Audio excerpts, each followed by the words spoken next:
Good morning, everybody. Welcome to the monthly meeting, virtual meeting of the LA County Sheriff Civilian Oversight Commission.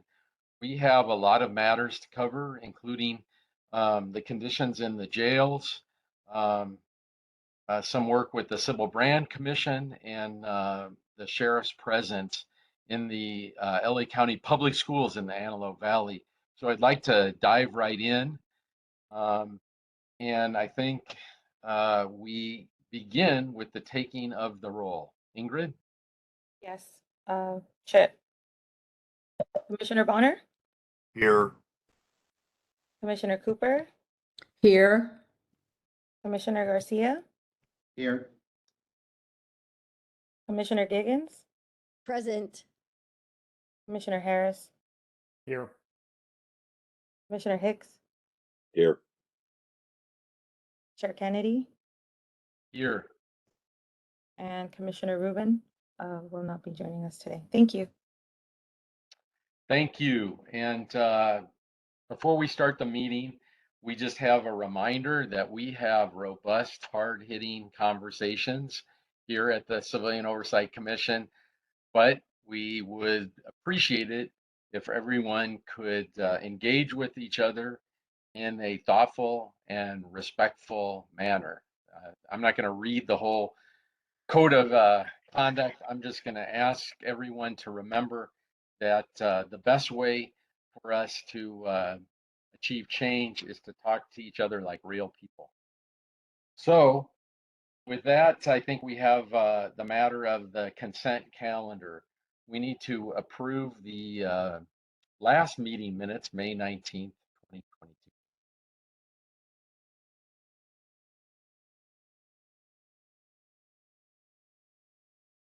Move approval. I'll second. Can we just have a, do we have to go vote by vote, Ingrid, or is it okay if we just all approve? We can just approve the consent calendar without going to a vote by vote. Okay, so it sounds like everyone agrees. The same for our May 24th, 2022 special hearing on deputy gangs. And I'd like to approve those minutes as well. Move approval. Second. Okay, any objection? Again, it looks like it's completely unanimous. So I think those are approved. Normally, we'd have family impact remarks, but this month, Ingrid tells me, or Jennifer tells me, we don't have anyone signed up. Is that right?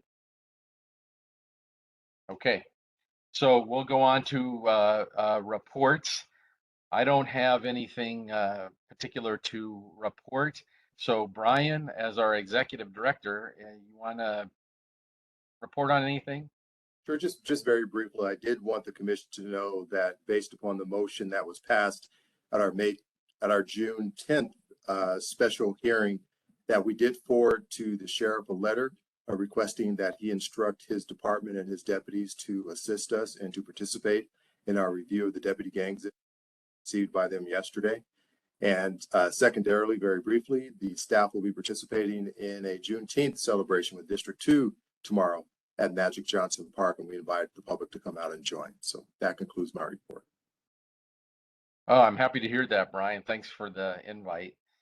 The Office of the Inspector General can give a report now. Max, do you or I'm going to defer to Mahdi Mohammed, Assistant Inspector General, is present to talk about some reports of ours that we've just recently issued. And with that introduction, here's Mahdi. Good morning, everyone. So my name is Mahdi Mohammed. I'm an Assistant Inspector General here at the Office of Inspector General. I'm going to quickly discuss two reports that we've issued, one being the quarterly report and another one showing discrepancies in AB 953 data that the department has been compiling. So first, the quarterly report. This quarter, the Sheriff's Department had 6 deputy-involved shootings with 8 people hit by gunfire and 4 dying as a result. Of the 4 that were killed, 3 were suspects and 1 was a civilian. The Homicide Bureau reports that it has 21 deputy-involved shooting cases open and under investigation, 4 of those cases were sent to the DA for filing consideration this quarter. ICIB, an Internal Criminal Investigation Bureau, reports that it has 79 active and open cases, and 5 were sent to the DA for filing consideration. And Internal Affairs Bureau opened 146 administrative investigations this quarter. They closed 137 cases, and 374 are still pending. As of April 22nd of this year, Correctional Health Services reported a total of 13 pregnant people in custody at CRDF. Each pregnant person is receiving 6 bottles of water each day, and additional bottled water is available. The Sheriff's Department reports that it's in the process of also installing water filters in all of the modules that house pregnant women. They've also updated the prenatal diets that have been created with the assistance of medical doctors and dietitians. And these specialized diets are vary for each trimester and also for those with gestational diabetes. The department's also been working to ensure adequate exercise by sending an email, adequate exercise for pregnant people by sending an email directing personnel to provide for additional out-of-cell time. Previously, this had been inconsistently adhered to, and there haven't been any apparent consequences. So the OIG is recommending that they issue a unit order and then formalize the policy in the custody division manual to ensure that staff adhere to the directives. Lastly, in our previous quarterly report, we reported that our preliminary data analysis suggested that there was an inequitable representation of people in custody at CRDF engaged in time credit earning programming and based on race and ethnicity. The Sheriff's Department ascertained that the people in custody were able to earn time credit through participating in educational programming opportunities with education-based incarceration, or EBI for short, or through securing jail employment offered through the Prisoner Personnel Office. A percentage comparison indicated that the racial ethnic representation in the EBI on the state was nearly equitable to that of CRDF. The racial and ethnic equity that appears to have been achieved in EBI may be attributed to the substantial efforts made by gender responsive services to increase recruitment efforts through CRDF. Conversely, a percentage comparison of people in custody engaged in jail employment indicated that there was inequitable representation based on race and ethnicity. Approximately 17% of inmate workers were white compared to approximately 17% of the CRDF population. Approximately 8% of inmate workers were Black, but that's compared to their making up 30% of the CRDF population. Approximately 73% of inmate workers were Hispanic compared to approximately 48% of the CRDF population. Approximately 2% of inmate workers were other race or ethnicity compared to them comprising approximately 5% of the CRDF population. It doesn't appear that the Prisoner Personnel Office has made adequate efforts to address this racial ethnic disparity for people in custody engaged in jail employment since it was brought to their attention in the previous quarterly report. However, the department reports that it intends to analyze the process by which people in custody secure jail employment to identify potential causes of racial and ethnic disparity. Because CRDF does not generally house people charged with low-level offenses, the Sheriff's Department reported that it will reevaluate the selection criteria that the Prisoner Personnel Office uses to determine eligibility for jail employment. So that concludes the quarterly report. Are there any questions about that? Does anyone have a question? Do any commissioners have a question?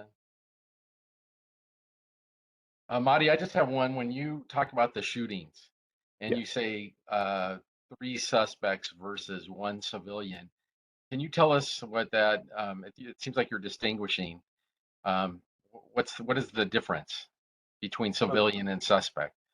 Well, the difference is just in terms of the one categorized as a civilian was not the intended target, and it actually stems from a shooting where at the time when OIG was actually rolled out to the scene, the department was unable to determine if deputy gunfire had actually killed the civilian or if it had been the suspect involved in that shooting.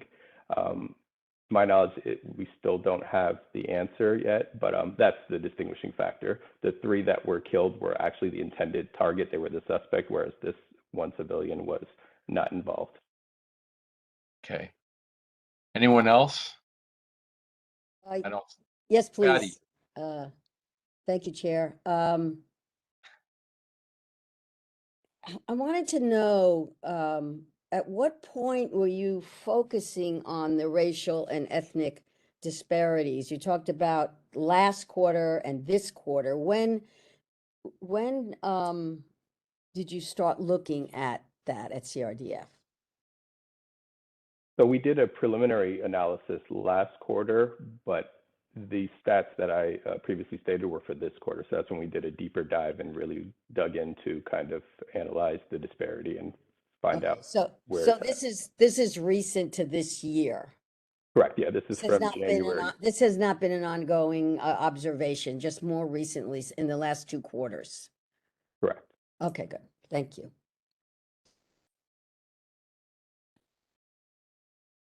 Anyone else? Doesn't look like it. Thank you so much, Monty. Max, is there anything else? Well, I can get into the our second report. Okay. Okay, so that report is entitled LASD's Underreporting of Civilian Stop Data to the California Attorney General. And so basically what this report is about is California Assembly Bill 953, entitled the Racial and Identity Profiling Act, RIPA for short, was passed in 2015, requiring the Sheriff's Department to begin tracking and reporting certain types of data to the state by April 1st, 2019. The data includes the perceived race, ethnicity, gender, and age of people stopped, searched, or arrested. So the Sheriff's Department's primary computer system used for tracking contact with the public is called the Computer Aided Dispatch, or CAD. It's a system that was designed in the 1980s and, according to the department, cannot be updated to track the additional data points mandated by RIPA. Because of this, the department created a new system named the Sheriff's Automated Contact Reporting System, or SACR for short, to track the new data fields. And there's going to be a lot of acronyms, so hopefully you guys can keep up with them. The SACR system is unable to pull the data directly from CAD, thereby necessitating that deputies enter the data first into the CAD system and then again into the SACR system. And at the time of this implementation process, we were concerned that having deputies be responsible for entering the duplicative data into 2 systems might become an issue and cause compliance issues. So we requested the CAD data for all the civilian contacts that would have required entry into the SACR system for the time period of July 1st, 2018 to June 30th, 2019. From the department, we received a limited set of CAD data, which showed 281,345 civilian stops resulting from deputy observations and 5,667 stops resulting from a call for service. Then we downloaded the publicly available SACR data from the same time period and compared the 2. We immediately noticed 2 discrepancies. First, the SACR data, which was publicly available on the department's website, showed approximately 50,731 fewer observation stops than the CAD data, with the implication being that in those instances, the data was just not entered into SACR after being input into CAD. Second, we noticed that in the data we were provided from the CAD system, it showed only 5,667 stops resulting from a call for service.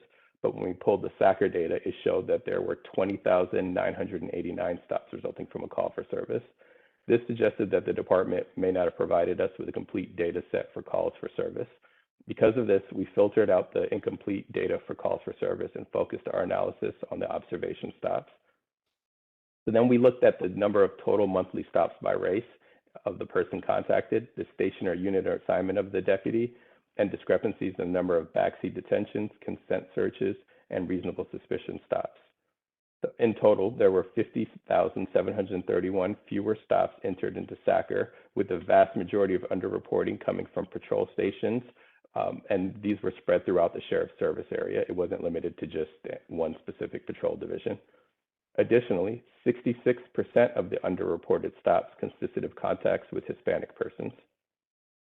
The data also showed an underreporting of backseat detentions in the amount of 25,395, consent searches in the amount of 18,269, and strangely, an overreporting of reasonable suspicion searches by 18,625. Lastly, we reviewed the department's statistics from the Risk Management Forum, which is a twice-a-year meeting where command staff meet to review various statistics. The data presented at the Risk Management Forum showed that there was an underreporting of arrests in SACR to the tune of 71,462. And that number is also the minimum amount, since the Risk Management Forum statistics don't include all arrests made by all department units. The OIG has repeatedly discussed these issues with the department, and they acknowledge that there are accuracy issues within the SACR data, which obviously is a huge problem since this is the data that they're reporting to the state in order to comply with the Racial and Identity Profiling Act. We have made some recommendations to the department in our report, which I encourage everyone to read, some of which are to conduct a comprehensive audit of the CAD and SACR data by a qualified third party, make all data available to us upon request, implement processes to ensure compliance by deputies and supervisors, and should start to hold them accountable. They also should implement centralized training and stress the importance of the SACR data, and develop a plan to replace the CAD system with a single system that can track all necessary data to avoid discrepancies between the two systems. And this is, these inaccuracies in the SACR data are also important, and which I'll kind of touch upon when we get to the school resource deputy report, because that's where a lot of the data also comes from. But I'll take any questions if anyone has any. Any questions?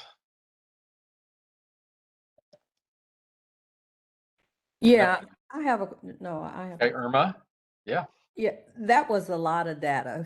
I'm still trying to process a lot of it.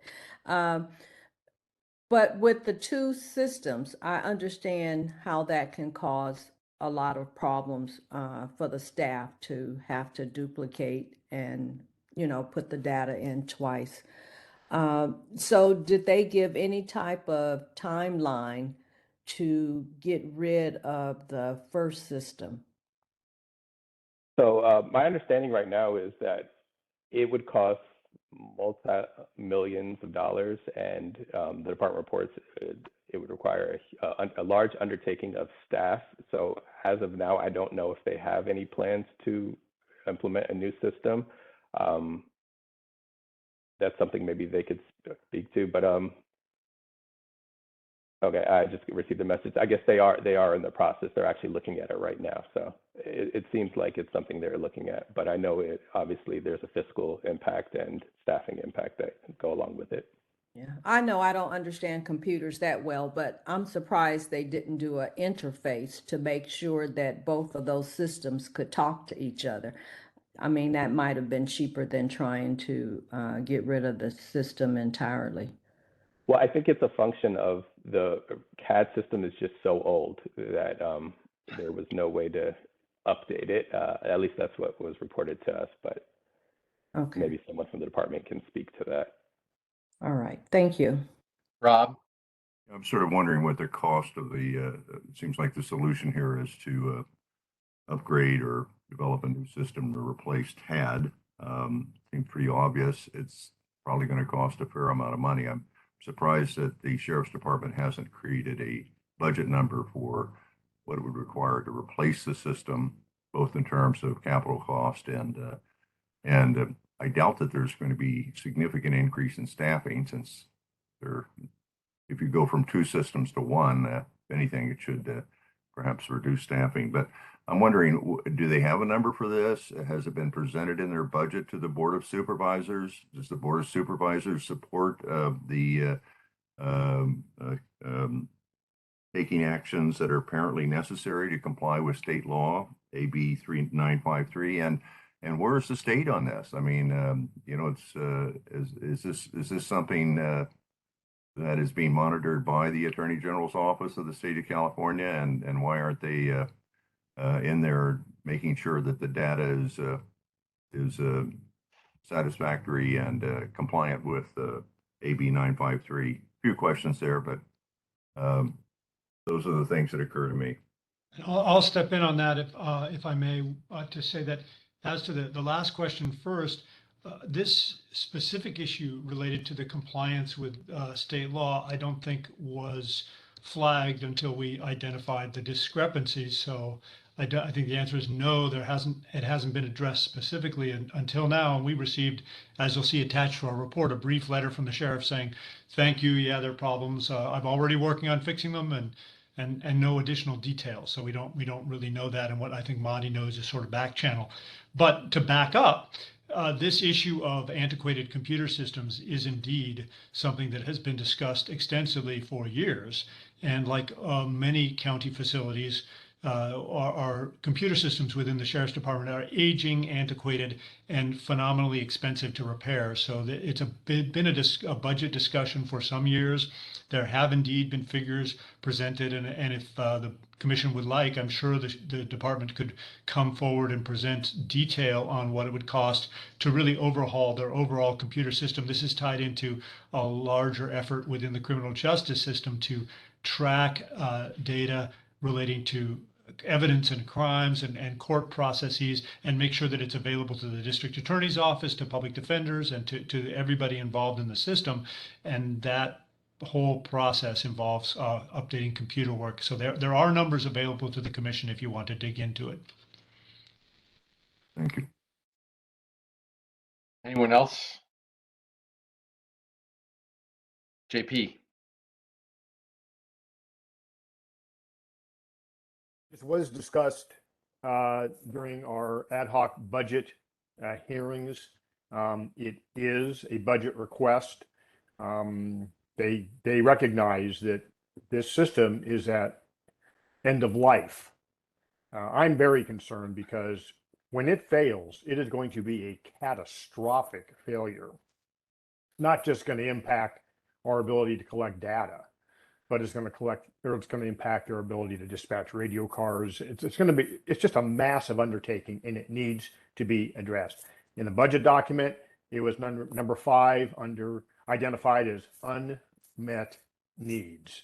Well, somebody needs to pull that up and say this need needs to be met for a variety of reasons, not only the fact that we do need to collect accurate data, but when this system fails, it is going to be catastrophic.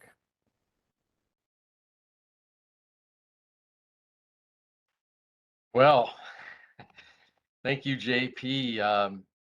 Sounds like this is something that we should keep talking about. It's surprising, Marty, that I didn't even know like businesses used 40-year-old computer systems.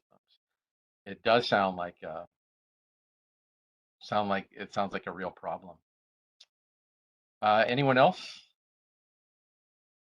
All right. Next, we have commissioner comments or any chairs of ad hoc committees who want to give us an update. Rob. A brief update from the ad hoc committee regarding subpoenas. As the commission knows, we authorized 4 subpoenas to be issued at the last special hearing of the Civilian Oversight Commission into our investigation of deputy cliques, gangs, exclusionary subgroups. We have been told by Lieutenant O'Donnell that 3 of those subpoenas, a subpoena for the sheriff himself to appear at the June 1, the July 1st special hearing of the Civilian Oversight Commission, under Sheriff Murakami, and I believe she's an assistant sheriff, April Tardy, that they would accept electronically service of those subpoenas for appearance on July 1st at the special hearing of the Civilian Oversight Commission. So, and there's a 4th subpoena that's been issued that is in the process of, as I understand it, being served. So that's my brief update on the ad hoc committee on subpoenas. Thank you, Rob. Anyone else? JP? I'm sorry. I'll follow up with the budget ad hoc. I'm looking at the document here just because the question came up.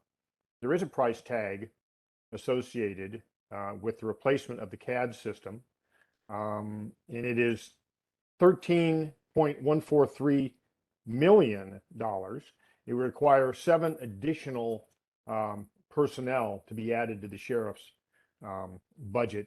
So, I think when things need to be put in context, when the county has a $37 billion with a B dollar annual budget, and this would cost $13.143 million, and given the critical nature of this infrastructure, I can't see why the county wouldn't figure out how to pay for this. It needs to be done forthwith, but that's my update. Rob, you're muted right now. Okay. JP, are we at a point based upon the review by the ad hoc committee on budget where we should consider making a recommendation to the sheriff's department and to the board of supervisors? One, that the sheriff's department forthwith in their next budget a replacement for TAD based upon the data you just indicated at a cost of approximately $13.1 million, and that it also request in budget additional 7 FTE. That's probably for complying with the act rather than running the computer. But in any event, should we make this a motion, or do you want, or if not today, should we consider doing that for our next hearing of the commission? Because I actually think things don't. It might help that we actually make at least a request of the sheriff's department that they put it in their budget, and then we also recommend to the board of supervisors, unless there's some reason not to, that the board fund this request. I agree with you, Rob. I think we do need to make this a formal recommendation to the board of supervisors. They're going to be taking up the final budget, if I'm not mistaken, in September or October. So we could come back at the strike that since we're dark in August, September meeting and make that recommendation. Or we could do it today, just simply on this item. There's a lot of things in the sheriff's budget we would like to support. There's just a ton of different things. But we know that the county is going to look at their budget, the sheriff's budget, and they're going to make some determinations based upon the input from the sheriff's department, what they think is a high priority. But this item just sticks out. It's so glaring that it's really going to have an impact on the entire operation that it wouldn't be a bad idea for us to make a recommendation to the board of supervisors today that they specifically look at the replacement of the CAD system in the sheriff's department pursuant to the sheriff's budget request under number 5 of their unmet needs, and that be made a priority in the sheriff's department's budget. And I would make such a motion. Well, let's can we finish with the comments? Sure. Because Luis has had his hand raised. Yes, I just wanted to add in, I think it is a priority as far as, utilizing 21st century technology. It's important that, this type of data is open, and, you look at other sectors such as the healthcare sector with, using data to drive decisions and look at, people numbers served and ethnic, race, and ethnicity categories. And at this point in time, 21st century policing, you would think there would be a system that could match that. And I think it's important for the board and the county to move in that direction. Thank you, Luis. Oh, sorry. Rob, were you trying to speak some more? I am. I was just suggesting, given the fact that the ad hoc committee on budget, which has looked into this, and its chair thinks there are potential catastrophic consequences here, I would second JP's motion that we I think you phrased it better than I'm going to, but that we essentially recommend to the board of supervisors that the replacement of the TAD system be budgeted so it can take place the earliest possible time. Thank you. Well, it looks like we have a motion and a seconded motion. So should we have a vote? Unless there's further discussion, yes. And do we need public comment on this before we vote? Yes, you do. Any public? Yeah. Okay. Do any other commissioners want to weigh in? Let's hear from the public. Okay, we do have two individuals who have raised their hand for comment on this item. If you have called in on the phone, please press *3 to raise your hand. If you have not raised your hand yet and you would like to make a comment, please do so now.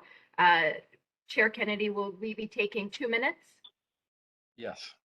Okay, sounds good. And before we get started, we will have an announcement in Spanish. Sí, buenos días. Si necesita traducción a español e inglés de sus comentarios, por favor diga la palabra español antes de comenzar y alguien le dirá cómo proceder. Gracias. Thank you. And our first comment will come from Melissa Camacho Chung. You should have received a request to unmute. If you can acknowledge that. Wonderful. Go ahead and begin. Hello? Yes, we hear you, Yes. Melissa. Thank you. Melissa Camacho Chung, she, her, hers, ACLU SoCal. I'm commenting on the OIG report. The recent report shows that the rate of in-custody deaths is staying at record high levels in 2022. One person a week is still dying in custody. We started providing public comment on this issue in mid-2021 to highlight the spike, and the rate is still continuing. I'm afraid that the county is becoming numb to these deaths. As a reminder, in 2016, there were 10 deaths in the entire year. 12 deaths in a quarter, 1 per week, is a human rights disaster. At the April COC meeting, the OIG reported 3 in-custody homicides so far in 2022. In 2021, there was 1 for the entire year. There were 4 for the entire year in 2020. 3 homicides in the first quarter brings the crisis of in-custody death to another level. More accountability is needed. I reiterate my ask for a public tally of deaths as they happen on an easily accessible website. I'm very grateful that the OIG reports in-custody deaths in its quarterly reports, but people not on this call do not know how to look for that information, and the information lags. For example, we don't know the number of deaths from April 1 to today. In the middle of a crisis, the public must know what's happening to people in LA County custody. LASD has been tracking and posting COVID deaths as they occur since 2020. The same thing can be done with in-custody deaths, including the categories tracked by OIG: homicide, suicide, and natural causes, and the last jail facility in which they were housed. Some response needs to come to this crisis. Some accountability is needed. The public needs to know how bad things are right now, and I hope that the COC can put the appropriate pressure. Thank you very much. Thank you. And the next person and the last person signed up for public comment at this time is MJ King. You should have received, there you go. Go ahead, MJ, you have 2 minutes. Good morning. Speaking on the motion you're about to vote on, I implore you to require LASD to find the funding to update CAD in their current budget. You know, the system is clearly antiquated, but LASD is antiquated. We still have a sheriff riding around on horseback, sporting a cowboy hat, running his department like the Wild West. And how many special hearings have we had about the misconduct in his department? We're paying $86 million a year in misconduct, and now we want to give them $13 million plus additional personnel. I think that's absolutely egregious. They need to find the funding in their own department. What department, what organization, what businesses run like this, that we give a department that is failing the community, failing public safety, more money? I highly, highly, highly implore you not to increase any budget and make them find that in their own. They need to decrease staffing and put that money. How much is it that the department already has? $3 billion a year. They have enough money. Please do not increase funding. We need to decrease the LASD and their control over this county. They are hurting our neighbors, and it is a disgusting abuse of power and abuse of funds. Thank you. Thank you, MJ. And Chair Kennedy, that does conclude all of the individuals who have signed up for public comment on this item. Okay, should we then have a vote? Yes, I'm wondering, just for staff's indulgence, JP, if you can restate the motion.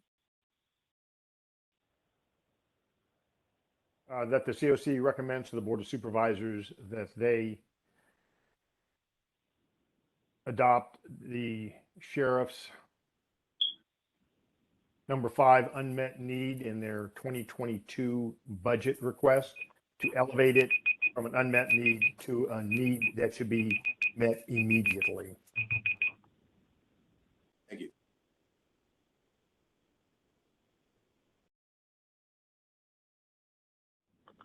Okay. Okay, we're ready to vote. Yes. Commissioner Bonner, Aye. Commissioner Cooper, Aye. Commissioner Garcia, Aye. Commissioner Giggins, Aye. Commissioner Harris, Aye. Commissioner Hicks, Aye. Commissioner Chair Kennedy, Yes. motion carried. Okay. Thank you. We kind of took that in midstream with ad hoc updates. Is there any other commissioner who wants to give an ad hoc update? Rob? Yeah, it's not an update. I just wanted to go back to the motion. The way it was stated, it refers to unmet need number 5. And I just want to make sure, and parenthetically in the adoption of our motion, that we indicate what that unmet need is, so that a person who doesn't know what unmet need number 5 realizes that's the replacement for the TAD system and the funding for that and FTE that would be needed to support that. Just if there could be some statement in parentheses so that it's understandable to the common man. Thanks. Okay. JP, can you help our staff with the specific nomenclature? Because, obviously Rob's right. We want to make sure that we're making a statement that people understand. I'll work with staff and we'll wordsmith it. But the basic intent is, that the CAD system needs to be replaced forthwith, and it needs to be moved from an unmet need in the sheriff's budget to a need that's going to be met immediately. So I'll work with staff to wordsmith it. Thank you. Any other commissioners want to do an update? Lael Rubin is not here, our chair of the ad hoc on deputy cliques or gangs. I just obviously want to say the commission has had 2 special hearings on deputy gangs, and we're going to have a third on July 1st at 9 a.m. Same place, Robinson Courtroom at Loyola Law School. It is a live hearing, and I'm sure more information will be forthcoming on our website. If there are no other commissioner updates, this is the time for any representative from the sheriff's department. If they would like to give us an update, we always welcome any information coming from the department about issues that they think it's important for us to know about. Is there anyone here who would, from the sheriff's department, who wants to give an update?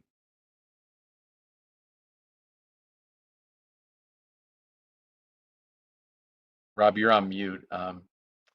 Brian, do we have any information? Do we have anyone from the sheriff's department? Was my question. That is on the Zoom call or the Zoom platform. Brian? We do have an LASD representative, but he is here on discussion items.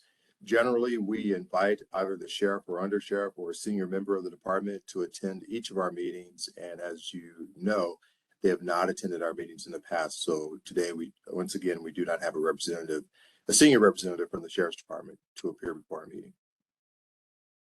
Well, I guess we'll just get those updates via press conference like we did yesterday, instead of just talking to each other like real people. County council update. We have our friends from county council, right? I know Danielle was on the line. Is there any update from the office? Other than the fact that we are working on the Burson enforcement, and we expect to file that hopefully by Friday or early next week. I don't think we have any other update. Okay, and just for our audience, at the second special hearing on deputy gangs on June 10th, this commission had lawfully subpoenaed Matthew Burson, retired member of the department, former head of the Professional Standards Division, and the sheriff's appointee to conduct a comprehensive investigation of Deputy Yanks. And Mr. Burson did not honor the subpoena, did not show up as required by law. And so we're now forced to seek court enforcement of that.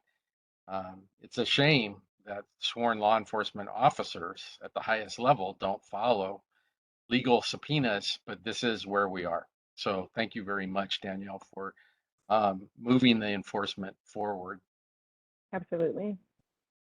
I think that is all of our various reports or possible actions. So I'm going to move to item 3 on the agenda. And the time has come for this commission to have an election. Go ahead, Rob. Well, and the time has come, and I think the time has come that, and I'll make a motion to nominate Sean Kennedy as the chair of the commission for the next term starting in July. Obviously, it goes without saying that he's done an extraordinary job replacing acting as the acting chair of the commission since Priscilla Ochen left us, and I think he would be the ideal candidate to serve as chair for the year that begins in July 2022. And I'll second that. Thank you. I can't believe that after suffering months of my acting leadership that you would make that motion, Rob. But thank you. Are there any other nominations? Because we obviously can have an election, and also before stepping up as acting chair, I was the vice chair, and we never replaced that position. And as someone who has been acting without a vice chair, I can tell you, I think it's an important position that I hope we can have a replacement, because that's what got me ready for this unexpected job. And so any other nominations for chair, and then we can go into nominations for the vice chair. I had to step away for a second and I missed the name of the person nominated. May you please repeat it? Sean Kennedy, Patty, was Okay, I nominated him. Yeah, that's what I thought. Thank you.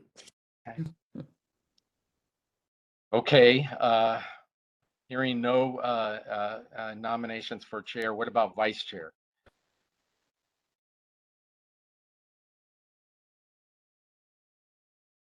I would like to nominate Jamon Hicks as vice chair, with his consent, of course.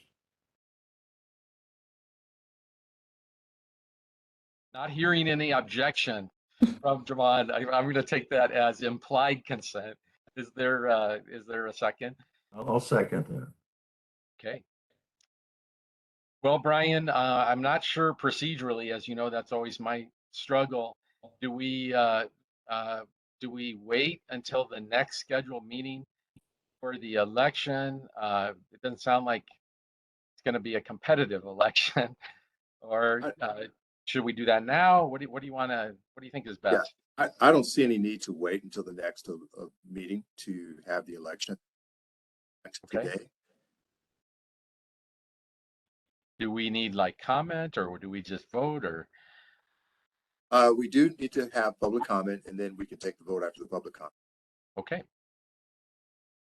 So at this time, we do not have anyone who has signed up to provide public comment on this item. If you are an attendee and you would like to make a comment on the nominations in the election for the chair and the vice chair of the Civilian Oversight Commission, please raise your hand now.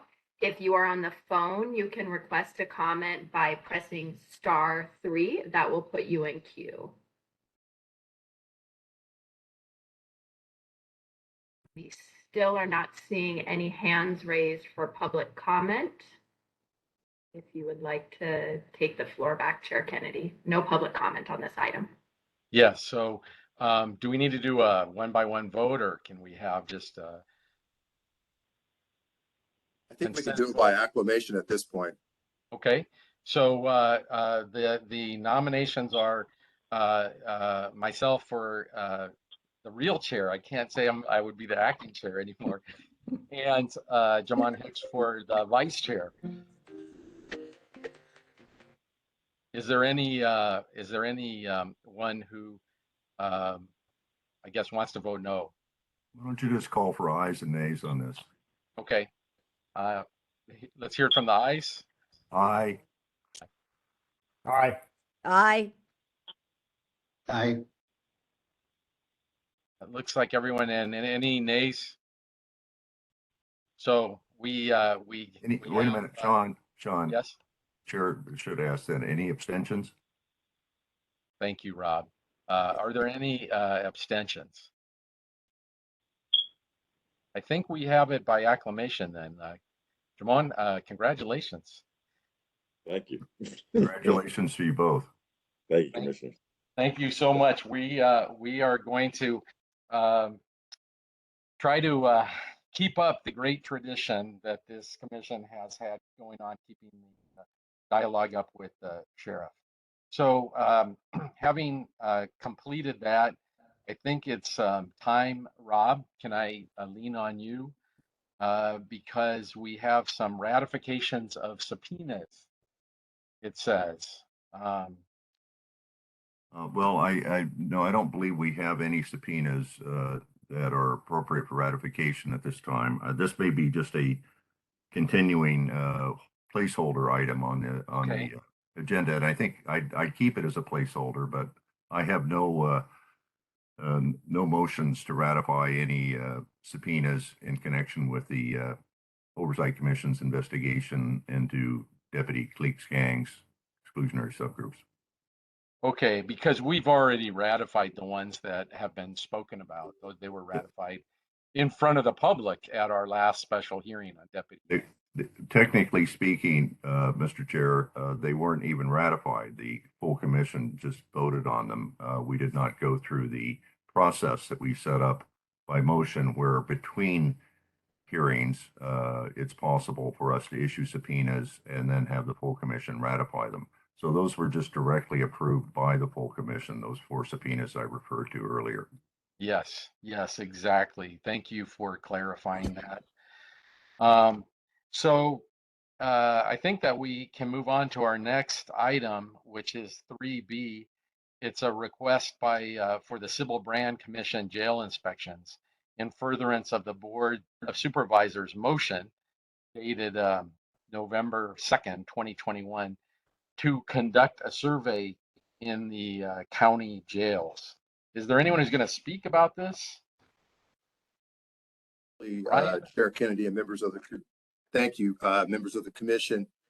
Back in November of 2021, the Board of Supervisors tasked the Sybil Brand Commission, working with the COC, to conduct a survey of the services that are offered to the folks who are within our jail system.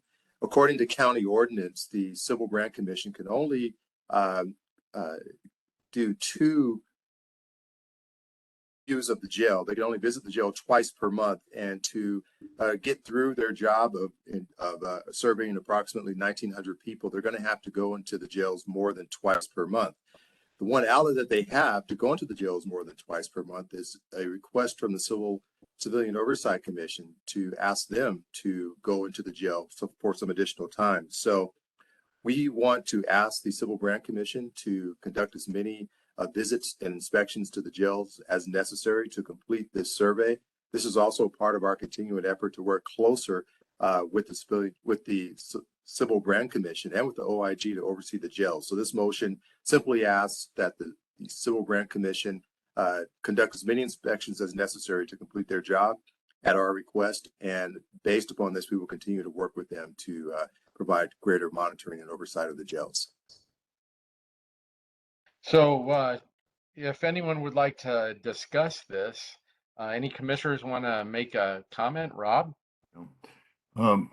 My comment doesn't go actually to the substance of the motion, but it goes to sort of the assumption that's made by the motion, and that is and doesn't address something that I think I raised in the past, but it seems like the Civil Brand Commission is a relic of the past. They have some inspection oversight functions with respect to the jail system, but so do we. So they duplicate essentially in part what this Oversight Commission was established to do, with the assistance, by the way, of the Office of Inspector General, which was also established in 2016. We were established in 2017. So I'm just wondering, and I don't even know who's on that commission, but it just, commissions don't seem to ever die. But it just seems to me that I'm just wondering whether there's a valid reason why the Civil Brand Commission is continuing in light of the creation of the Office of Inspector General and the Civilian Oversight Commission, which under our charter, I mean, we are also overseeing and have duties to inspect and may inspect at any time any facility of the LA County jail system. So I don't know. I guess I'm addressing that to Mr. Williams, our executive director, and whether you want to make any comment about it, or is that a politically hot issue that you can't comment on? I would say this, Commissioner Bonner, that we have worked closely with the Civil Brand Commission. And in fact, Dr. Grills, who's the chair of the commission, has appeared before our commission on multiple occasions, describe issues that are occurring in the jails and inspections. I would also state that under the ordinance, we don't actually have the authority to visit the jails as the Civil Brand Commission has that authority. They can visit at any time. We don't have that authority to do so. We have to seek permission and or work with the Office of Inspector General to visit the jails. So they do play an important role in the oversight of the jails. And that's also part of this overall effort that we're trying to push to have greater coordination between us, the Civil Brand Commission, and the Office of Inspector General to make sure that we have a coordinated view and a coordinated effort to monitor the jails. As far as their capacity as a commission, that I really can't comment upon. But I can tell you they've been very helpful in our efforts, and we hope to coordinate with them even more in the future. I just have a quick follow-on, and then Sure. And that is, I understand what you're saying, and of course, where you have overlapping functions, of course, and nobody else is looking at it more broadly, then the only choice you have is to try to coordinate as best you can. But the question I would have is, well, who's responsible and accountable for oversight of the LA County jails? I mean, is it Civil Brand? I mean, if it is, that relieves us of a lot of responsibility. The IG obviously has the authority to go in any day at any time to the county jail. I believe they have that authority. I'm not sure why we don't have that authority, but it's a matter of accountability and responsibility. What oversight commission is responsible for what's happening in the county jail? And if it's Civil Brand, let the Board of Supervisors say so, and then we can limit ourselves to patrol. There are plenty of issues in the patrol side of the Sheriff's Department. I think this is an issue that really ought to be discussed, at least at the board level. And I'm not saying I know the answer to it, but just to ignore it, it doesn't seem to me is the correct approach. And then secondly, if we don't have the power, if the Oversight Commission doesn't have the power to allow the Civil Brand Commission or somebody else acting on our behalf to do an inspection more than twice a month, how can we authorize it? I mean, what are we approving? You just said we don't have the authority to do that. Only the IG can approve this, apparently. And the IG, if he wants to work with the Civil Brand, I mean, is free to do so. But that's the IG's decision, not ours. So I don't know why we're voting on this, to be honest with you. And I'd like you to at least explain that part of it. Sure. Unfortunately, we have to work within the confines of the current ordinance, and the ordinance does not give us the authority to inspect the jails at our whim. We have to work with the Civil Brand Commission, and the ordinance says with the Civil Brand Commission that they have a limit as to the number of times they can inspect the jail, but for a request by the Civilian Oversight Commission. So this is not a perfect system, and we're just trying to work within the confines of the rules that we currently have. And that's really the import of this motion, is to give the Civil Brand Commission the authority to visit the jails more than the 2 times they're limited to by the ordinance. I think Max wants to comment on this as well, but I understand your point, Rob, but again, we're just trying to work within the system that we have. Yeah, I misunderstood. I think the motion is to recommend to the board that it give the Civil Brand Commission. No, It's to give the Civil Brand Commission the authority to conduct additional inspections. If I could weigh in on that, Judge Bonner, you're correct about the underlying issue, but as Brian says, the wording of the statute or the ordinances is a little odd, so it does indeed give the Civilian Oversight Commission, as currently phrased now, the authority to direct Sybil Brand to do something that the Civilian Oversight Commission doesn't ordinarily do directly. And so I think the motion that's before you, you can indeed pass if you choose to, and then you would be directing Sybil Brand to do sort of some expanded visit. I see Danielle is raising her hand, so she'll correct me on some of the legal issues. But I want to go back into the general issue you raised about the Sybil Brand Commission. This is a long existing commission. As you say, it's a bit of a relic, as in everything in government. We just talked about a computer system that's a relic within the Sheriff's Department, and this is a governmental relic. I certainly have been a critic of the Sybil Brand Commission in the past because of the things that happened under a previous administration in which the Sybil Brand Commission was not able to identify the problems. So I have recommended in the past, years ago, the disbanding of the commission, but it was not what was decided. And there are political reasons and bureaucratic reasons, but at the end of the day, the board has not disbanded the Sybil Brand Commission, and the people on it are excellent people who I think are trying very hard to help with this process. So ultimately, whether or not that commission continues to exist isn't our choice, of course, although certainly this commission can make a recommendation on that, and I don't tell you not to. But in the meantime, you could direct them to do their survey if you choose to. Your question raised, Commissioner Bonner, about the sort of levels of authority. Ultimately, 25303 of the Government Code gives the responsibility for oversight to the board. And they have created this commission as their primary means of receiving public input and receiving advice. You're essentially quasi-judicial in my mind, which is why you're doing the hearing you're doing as to Deputy Gangs, and you then advise the board as well as taking some other actions.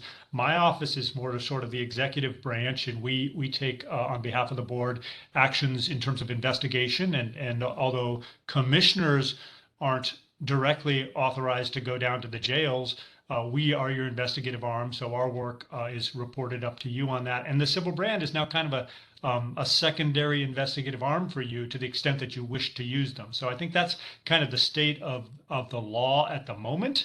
And I don't disagree with your points that perhaps the law is not as effective as it could be and is a bit of a relic, but that's what we're working with right now. And I think Mr. Williams and his staff have put together this motion with that in mind. But I think your points are correct. But I don't think that Sybil Brand is somehow in a position to take over custody supervision from this body. I don't think that was ever their intent. This body is a much more muscular creation, limited as it is, than what Sybil Brand was envisioned. And so for that reason, I don't think it would be appropriate for this body to delegate to them custody supervision and then not have anything to say about it.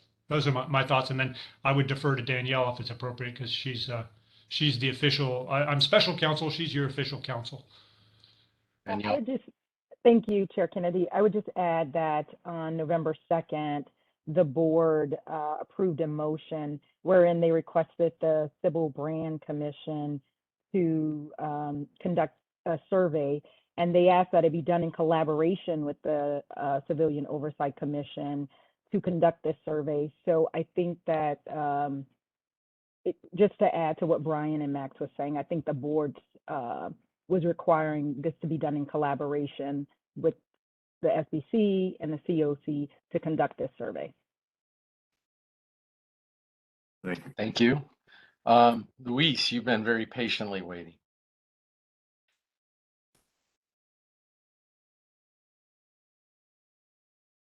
And Luis, it looks like you're still muted. There you go. I was. Of these 1,900 incarcerated people, is this men and women that would be surveyed? I believe so. Thank you. Hey, any other discussion? Max, I appreciate it. I've never heard it described that way. It's almost like a separation of powers. Uh, In a way, yeah. I think there's at least an analogy to it. Whether or not the analogy is precise, I don't know. But that's how I view sort of our different roles. Well, Rob, your comments are well taken. The only thing I would say, I think probably I speak for all the commissioners. We've been at this a long time, especially the inaugural commissioners. And I feel like we can use all the help we can get investigating the jails. That is a big operation with a lot of problems. And so I guess, Brian, is there a motion that is specific motion that's being proposed here? Do I need to do anything? Yeah, the motion has been attached. It's just, once again, to instruct the Civil Grant Commission to conduct as many inspections as necessary to complete the survey. Okay. So I guess we need to have some comments, right? We just had commissioner comments. Does it require public comments before we vote on this motion? I think there has to be the actual motion itself and a second, and then we'll have public comments. I'll move the motion as stated by Mr. Williams. Is there a second? I see you were speaking, but you were muted. I said I will second the motion. Okay.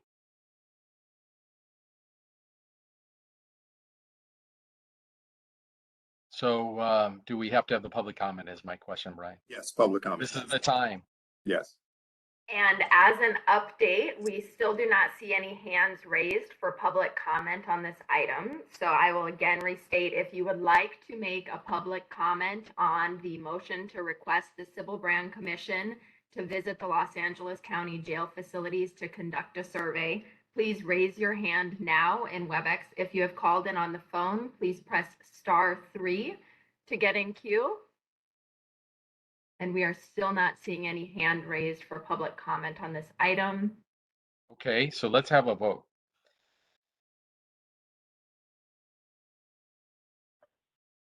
Chair, excuse me, Commissioner Bonner?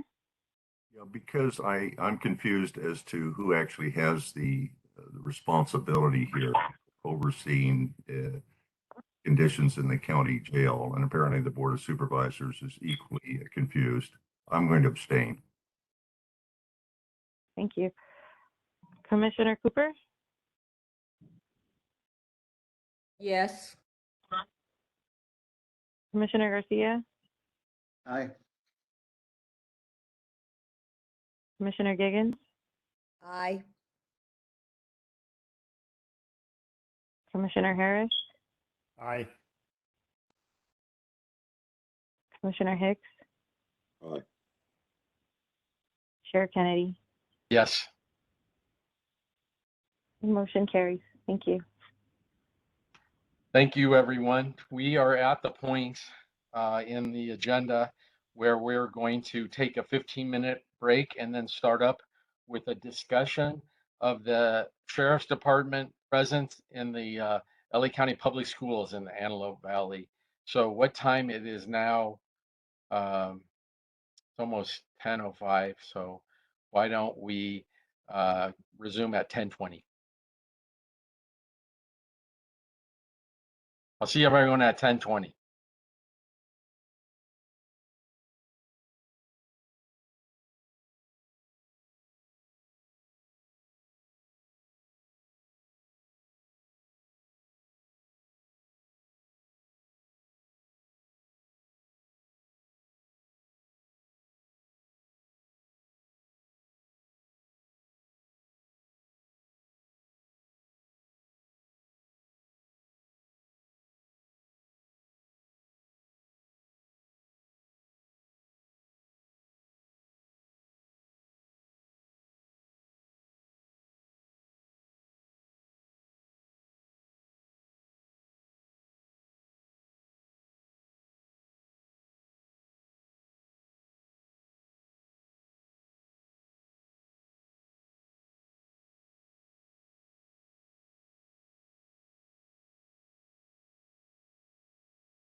2 minutes left on our break. If you're a commissioner and back in front of your computer, feel free to turn your camera on.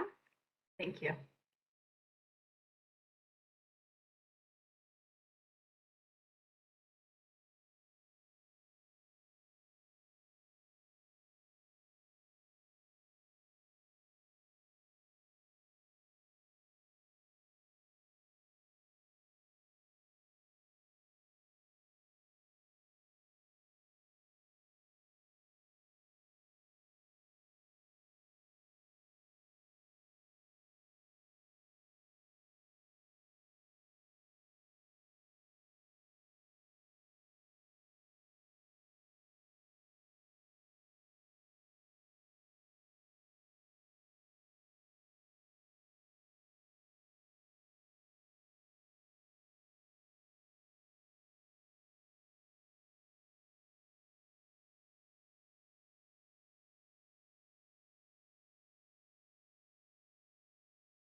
Okay, it is 10:20. If you are a commissioner and back in front of your computer, please turn your camera on.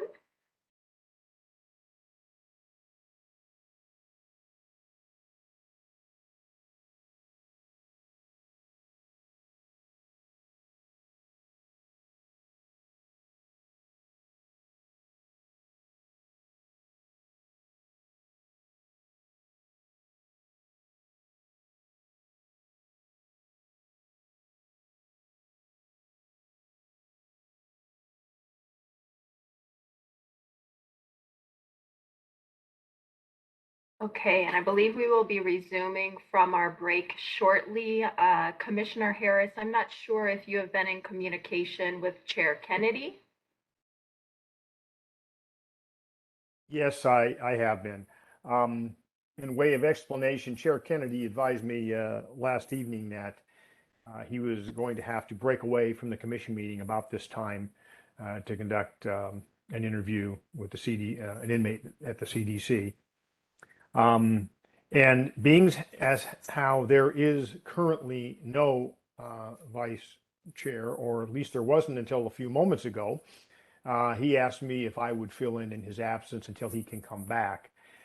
Now, things have changed just a little bit since last night and right now, in that we now have elected a vice chair. That's Mr. Hicks. Now, I don't mean to throw him under the bus, because I don't think that would be fair to him or anybody. But I would like to offer, if he would like to move forward with the next agenda item, which is the discussion of the report that was provided by the OIG concerning the racial aspects of contacts between deputy sheriffs in the high schools in the Antelope Valley, and some of the implications of those statistics. I would be more than happy to hand it over to him. If he does not want to do that, I would totally understand, and I would be happy to move forward. That's only with the approbation of the rest of the commissioners. If someone else would like to step into this role at this point, I would, by all means, be more than happy to step aside. But again, I'm sort of waiting to see if Mr. Hicks, like I say, this is very, very, very last minute, and I don't mean to put you in a tough spot, because this is a rather tough spot. But if you would like to pick up the baton in your new role at this point, I'd be more than happy to step aside and allow you to do so.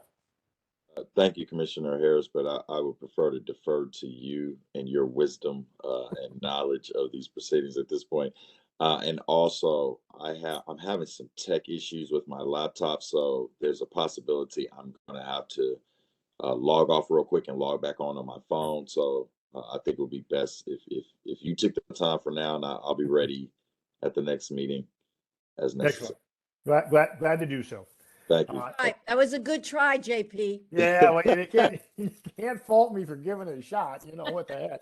But I also know Mr. Hicks is a pretty smart guy. I didn't think he was going to fall for it, so that's good. Okay, if anyone else wants to pick it up, that's fine. I'm happy to hand it off. But hearing and seeing no one else that seems to want to do this, I will go ahead and reconvene the meeting. And the next item on the agenda is, in fact, a discussion of the LASD deputy presence in the LA County schools. I noticed we did have a representative from the Lancaster station. Captain Lecravane was with us earlier. I hope he is still with us. I do not see him here, unfortunately. That's too bad. Perhaps. Oh, there he is. I'm sorry. I was looking for your name and I didn't see your face there. So I apologize. He is with us. So thank you very, very much for joining us for this discussion. Mr. Huntsman, do you want to, since this is a report from your office, do you or someone from your staff want to lead us through this discussion? Yes, Madi again is going to present on the report, and then we'll address any questions you have. Hi, everyone. Madi Mohammed, Assistant Inspector General with the Office of Inspector General. So, as I'm sure a lot of people are aware, on September 16th, 2021, the website LAist published a news report detailing a disturbing incident where a student was slammed to the floor by a sheriff's school resource deputy in Lancaster High School. On September 21st, 2021, we met with the Sheriff's Department regarding this use of force to request available information, including the body-worn camera video, and ascertain the facts of what happened. The information was not provided at that time, and that has hindered our ability to investigate the reason for the deputy's contact with this student. On September 29th of that same year, ProPublica published an article highlighting this incident as an example of the disparate treatment of Black high school students in Lancaster, and showing that they are disproportionately contacted by deputies and punished for school discipline issues. The ProPublica article based its findings on publicly available data, which was downloaded from the Sheriff's Automated Contact Reporting System known as SACR. The SACR system has severe accuracy issues related to the underreporting of contacts, as I spoke about in our earlier report. In response to this article, we conducted our own independent review of the disparate treatment cited. We did not seek to replicate their analysis, rather we used publicly available information to determine whether the statistical issues highlighted in the article could be independently corroborated. Our analysis showed that Black students in high schools patrolled by Lancaster Station deputies were contacted by law enforcement, issued citations, subjected to arrest, suspended, and expelled at disproportionately higher rates than other racial groups. Due to the discrepancies in the SACR data, one of them, for instance, is that there's a box contained in the data fields for deputies to check if the contact occurred at a school, and we found that this data field was not consistently completed, even if the contact did happen at a school. To work around that, we took all the contacts by Lancaster Station deputies, which we found 16,929, and we filtered them down by location, age of the person, time of day, i.e. school hours, and we found 359 contacts. We then compared that to the demographic data for Lancaster, and what we found was overall, Black people were the only racial group contacted disproportionately more than their percentage of the population. Specifically, there were 43.4% of contacts, but Blacks only made up 20.5% of the population in Lancaster. And these same disparities surfaced when looking at backseat detentions, firearms being pointed at, and non-moving traffic violations and searches. When analyzing the 359 identified school contacts, we found that Blacks accounted for 67.1% of school contacts, but only 17.9% of the enrollment. Additionally, out of that 359 school contacts, 78.5% resulted in a citation issued, with 69.8% of the issued citations going to Blacks, 24.8% going to Hispanics, and only 2.1% going to whites. For arrests, Blacks made up 59.7% of students arrested, which was more than double the rate of the next highest, which were Hispanics at 23.8%. The department contends that the vast majority of its calls were based on referrals from the schools. However, the SACR data does not reflect this. As mentioned before, the SACR data isn't completely accurate, and it was discovered that the department has been improperly coding calls for service as deputy observations based on their misunderstanding of what the law requires. When comparing the school contact stats with the contacts with those same student demographics outside of school hours and outside of school locations, we found 258 contacts. We found that the Blacks and Hispanics had less contacts outside of schools when compared to their in-school number, but whites had 3 times more contacts outside of school than inside school. These numbers suggest that school administrators may be having an effect on the observed disparities in in-school contacts. The disparities are also evident in school discipline, where Blacks make up 54.1% of suspensions, while again only making up 17.9% of the school population. So in conclusion, the ProPublica article's assertions were confirmed. The disparities in contacts are evident, and given the SACR data accuracy issues, were probably understated. And our recommendations are that the Sheriff's Department provide unimpeded access to the requested records and personnel to the OIG for monitoring and investigation, provide unrestricted access to all body-worn camera video, and work within the county infrastructure as well as with community-based organizations and implement alternative strategies detailed both in our report as well as by the Board of Supervisors. Additionally, they should comply with the Board of Supervisors' June 8, 2021 motion to report back with the requested data points and a plan to publish accurate data relating to contacts with youth. Thank you. Any questions? Yeah, Mr. Bonner. Commissioner And then Harris, Ms. Cooper. Yes. Commissioner Harris, if I Yes. may, we also have 2 speakers from Council of the Contract, Antelope Valley, who would be presenting before the questions, before the floor is open to the commission. Okay, sorry about that. All right, thank you very much. No worries. So I hold your introduce questions for the OIG. Who is our next presenter then? We have steering committee members from Council of the Contract, Antelope Valley, Ms. Raquel Derfler and Mr. Hal Steinberg. What committee is this? What steering committee? Council of the Contract, Antelope Valley. I didn't hear They the appeared first word. I'm before us sorry. in October. What was the first word? Cancel the contract, Antelope Valley. Cancel the contract. Oh, I got it. Okay, go ahead. It's right on the screen. Right, Ms. Derfler, if you would like to go ahead and begin your presentation. And Raquel, if you can just press the button to unmute yourself on the screen. Can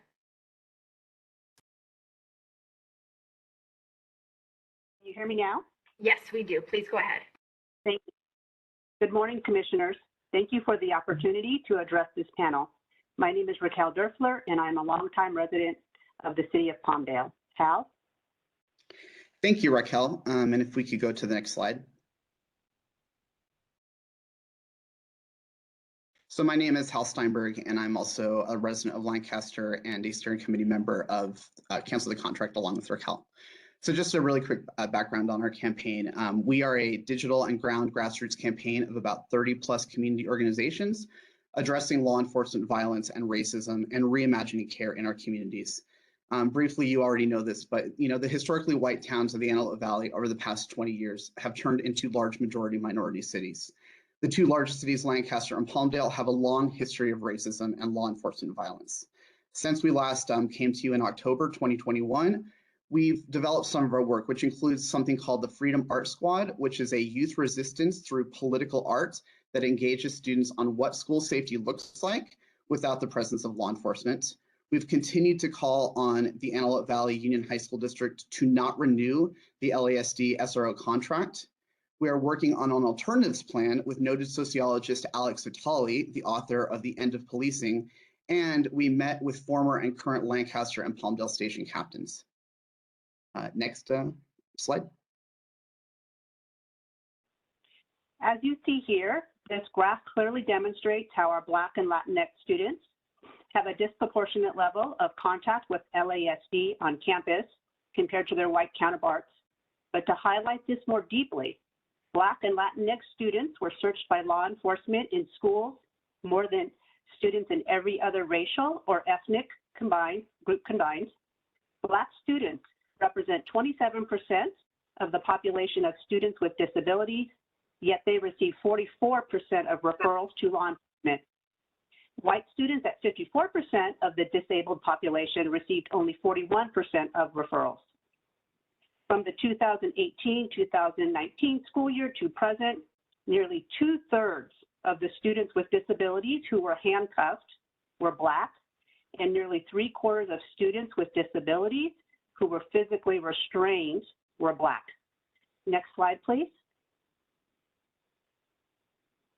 So, the first of our 2 complaints concerns the Antelope Valley Union High School District's Local Control Accountability Plan and its improper spending of state funds meant to increase or improve services for certain students. For instance, for the past 25 years, there has been a contract between Antelope Valley Union High School District and LASD at a cost of $1.7 million a year, and this is for 9 deputies. Until at least 2020, that contract was paid for with supplemental and concentration funds, which are specifically earmarked for our foster youth, English learners, and low-income students. So we are addressing this specific issue by using the complaint procedure outlined by law. The investigator with the Department of Education has just extended the timeline to investigate, and the state has opened an investigation into our appeal. Next slide, please. The second complaint we have filed addresses our district's entire special education program, which we allege criminalizes, disciplines, and segregates, in particular, Black students with disabilities, evidenced by the fact our district gives school staff discretion to refer students to law enforcement for any education code violation, including conduct as benign as profanity or disrupting the classroom. No consideration is given to a student's disability. Black students represent 27% of the population of students with disabilities, yet they receive 44% of referrals to law enforcement. White students at 54% of the disability population received only 41% of those referrals. In the first 2 months of the 2021-2022 school year, school resource deputies issued at least 70 citations or arrests to students with disabilities. The district referred 298 students to police during the 2017-2018 school year, 124 of whom had disabilities. This means that our disabled students are nearly 3 times as likely to be referred to police as compared to their non-disabled peers. So how are we protecting our most vulnerable student population? Along with Neighborhood Legal Services, LA, Disability Rights California, Equal Justice Society, and Kilpatrick Townsend and Stockton, we have filed a complaint with the State Department of Education asking that board to investigate and intervene into these practices. So as of now, the Antelope Valley School District is currently being investigated for the numerous state and federal laws we allege they are breaking, including the Americans with Disabilities Act, California Education Code, and Individuals with Disabilities Education Act. Al? Thank you. Next slide. Next slide, please. Thank you. So the problem that we have is that there are no clear protocols involving deputy contact with students. And thus far, there's been little oversight for LASD activities. Protocols that we have suggested include law enforcement officers seeking to interview students on campus must first secure consent from the principal and the student's parents or guardians. Students should have the right to have their parent, guardian, or adult of their choosing present during questioning, and interviews should occur in a private location away from other students. Districts should adopt clear policies about when deputies can arrest or detain students or remove them from campus. The principal and parents or guardians should be notified of the arrest immediately, and when possible, arrest should occur in a private location. And this is very important because Michaela, the Lancaster High School student who was body slammed by the school deputy, was detained and transported to juvenile hall without her mother's knowledge. So in response to that, we have partnered with Police Free Schools Coalition to pass the Board of Supervisors motion last year to provide more accountability to deputies in schools. And we strongly support Supervisor Mitchell's motion that will be voted on next week, on June 28th, that will provide accountability measures. These include, as you probably know, LASD will be required to detail the exact duties of the school resource deputy and accessible trauma-informed ways for students to file complaints, the sheriff to provide body camera footage, as well as the name of the deputy or deputies responding to an incident or request for service within 10 days of request from the IGCOC and the board, and a definition for what experience and qualifications are necessary to be a school resource or deputy, and provide oversight mechanisms for the OIG and COC. Next slide, please.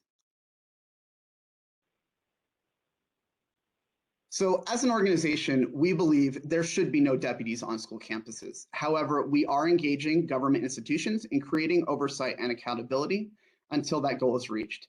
Additionally, we are working with noted sociologists, as I mentioned, Alex Attali, on research-based interventions to establish real safety on school campuses without SROs. With that, if you could go to the next slide. So that concludes our presentation, and thank you so much. If you have any questions for us, we would like to take them. Thank you.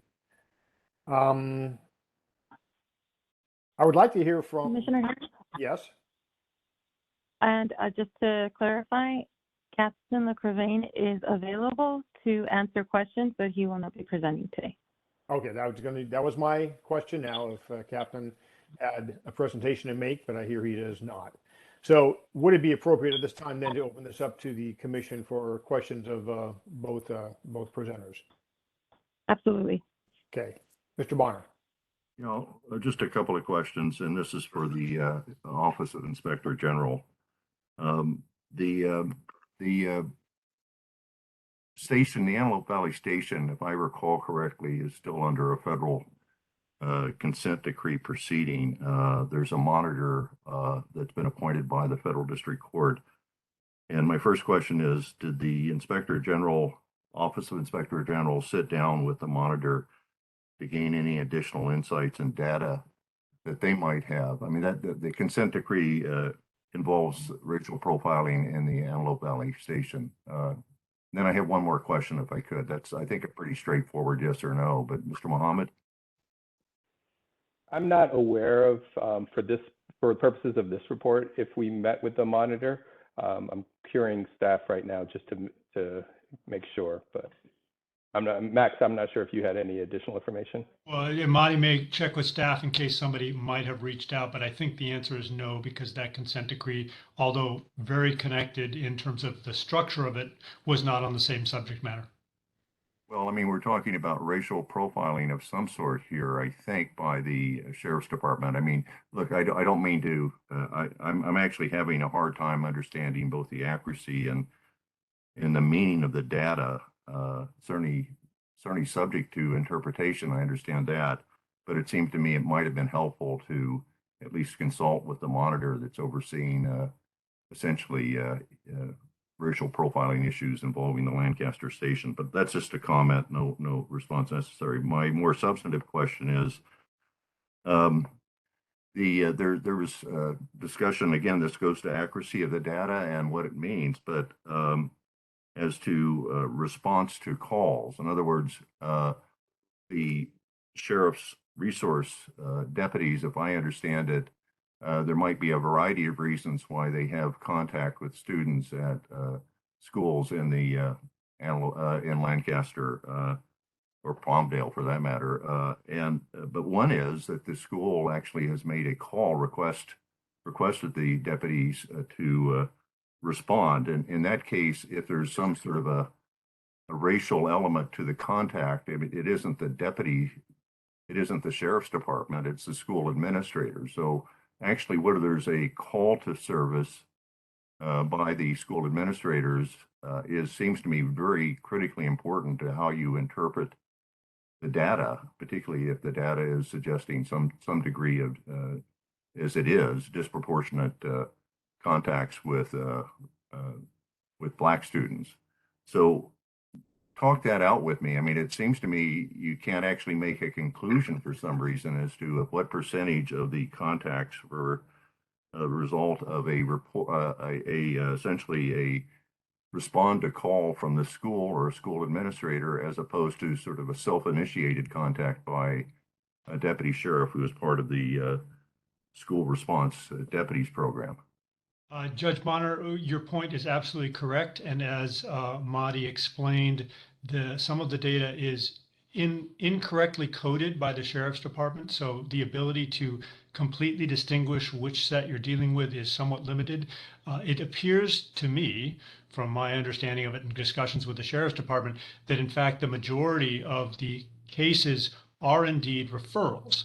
And this is of particular concern for the reasons you already stated.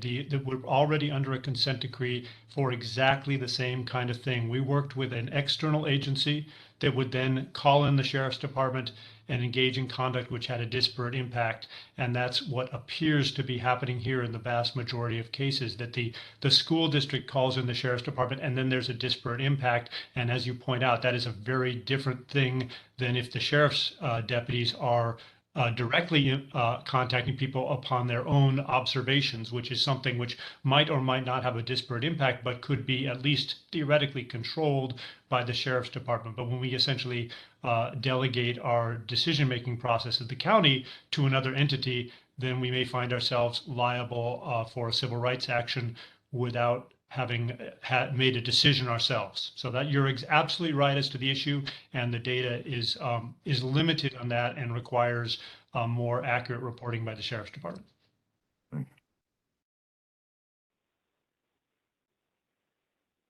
Anyone else have a question?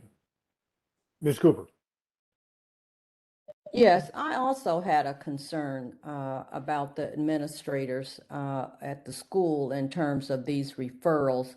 I want to know if they have a policy of when to call in the police. What criteria are they using when they make these calls? Because it seems to be a big problem here with the referrals. And I would like to know the race and background of these teachers or instructors or whoever is making the call, because it appears to me it may be a lack of knowing how to deal with Black and Hispanic students. And I'm concerned about if they're that afraid of Black students that they feel that their only thing they can do is call the police. So I'm very concerned about that.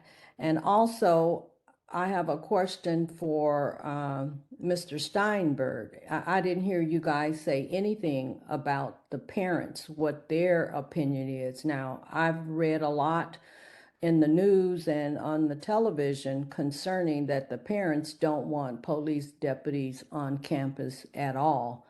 And I would like to hear some input from the parents of these children.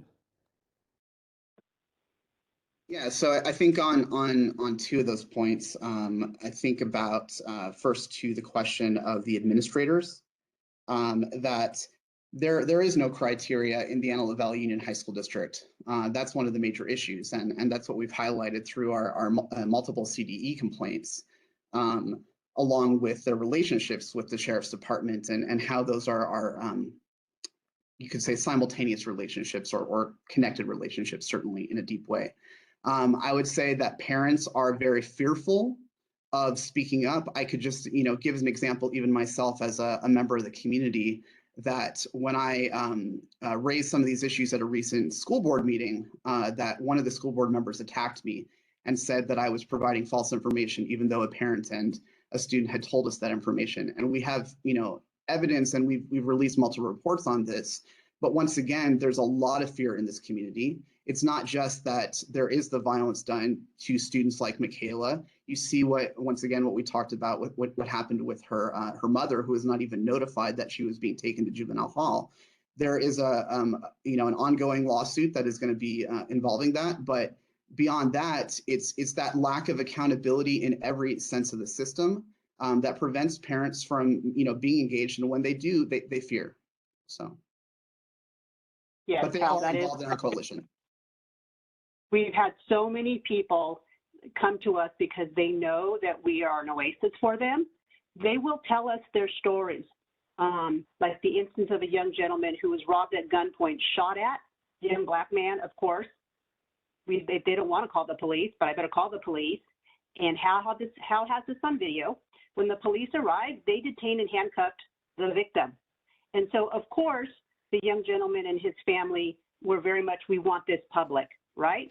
Now, no, because they know in community, they're going to be targeted. And then speaking to Commissioner Bonner's question about, is it really the sheriffs or the administrators? I'm gonna allow and give a generous interpretation that yes, the sheriff is not going around picking on students. But what we are saying is, since there is a lack of guidelines, once that initial contact has occurred, we know the outcome from our Black and Latinx students is not a good outcome compared to if there has been contact with a white student. So I have had students at Lancaster High tell me that we were told if we get in a fight or even if we're defending ourselves, we're going to get arrested.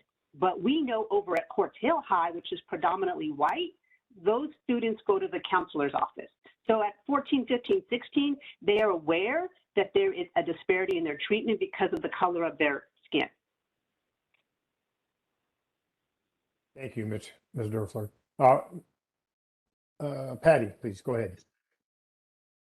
Yeah, you're saying that there is no protocol.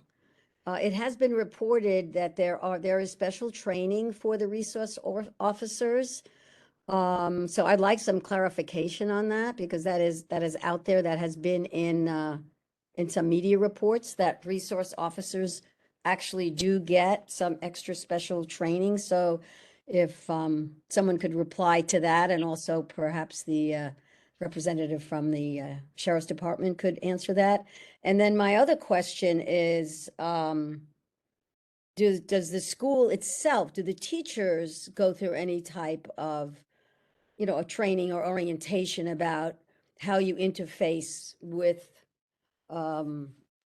when you decide that it's time to call in law enforcement? Piggybacking on Commissioner Cooper's question is like, is it just a free-for-all? Anybody can call anytime they want, any teacher can, any faculty member or employee at the school? Did the school itself have some protocols and some trainings around how to deal with incidents that come up? And, what's a minor incident? What's a medium? What's a major? I really I like more content and around the whole protocols issue. Okay, so I'll answer your first question, and then I'll let Hal handle the second.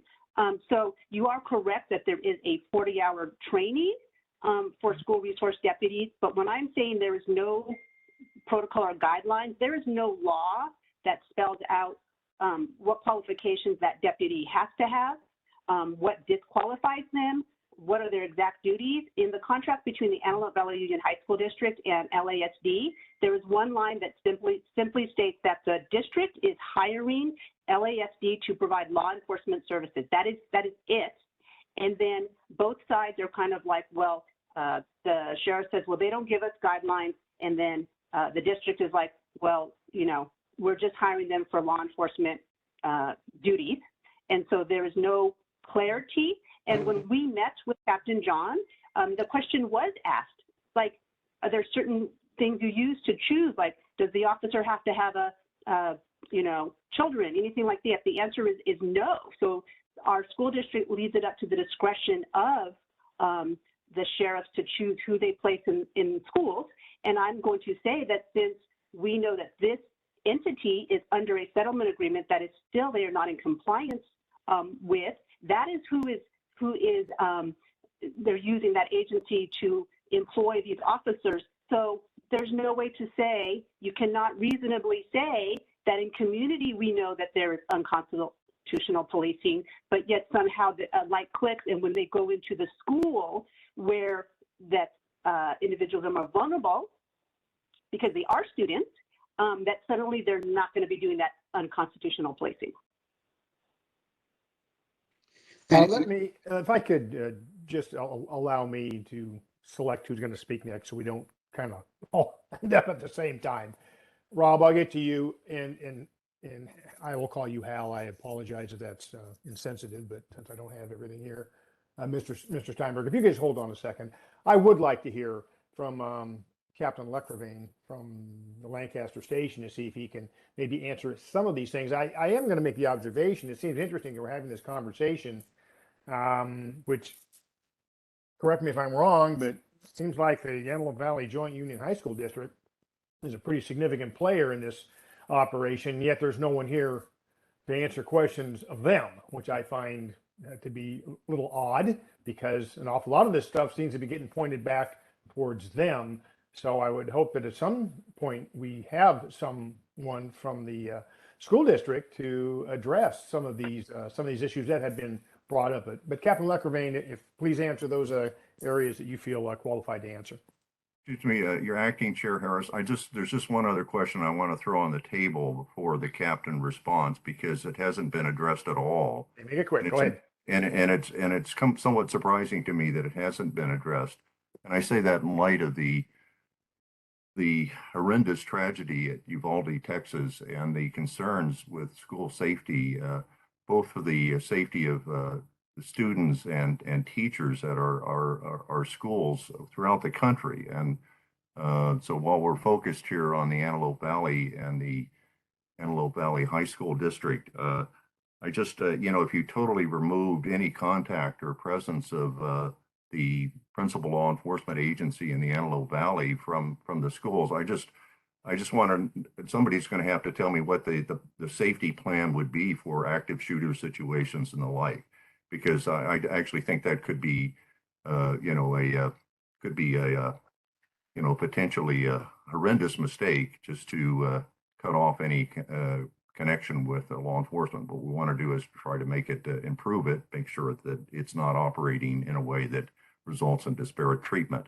But I wanted to put that issue on the table because it would be helpful to have the IG address that, the captain, and cancel the contract as well at some point.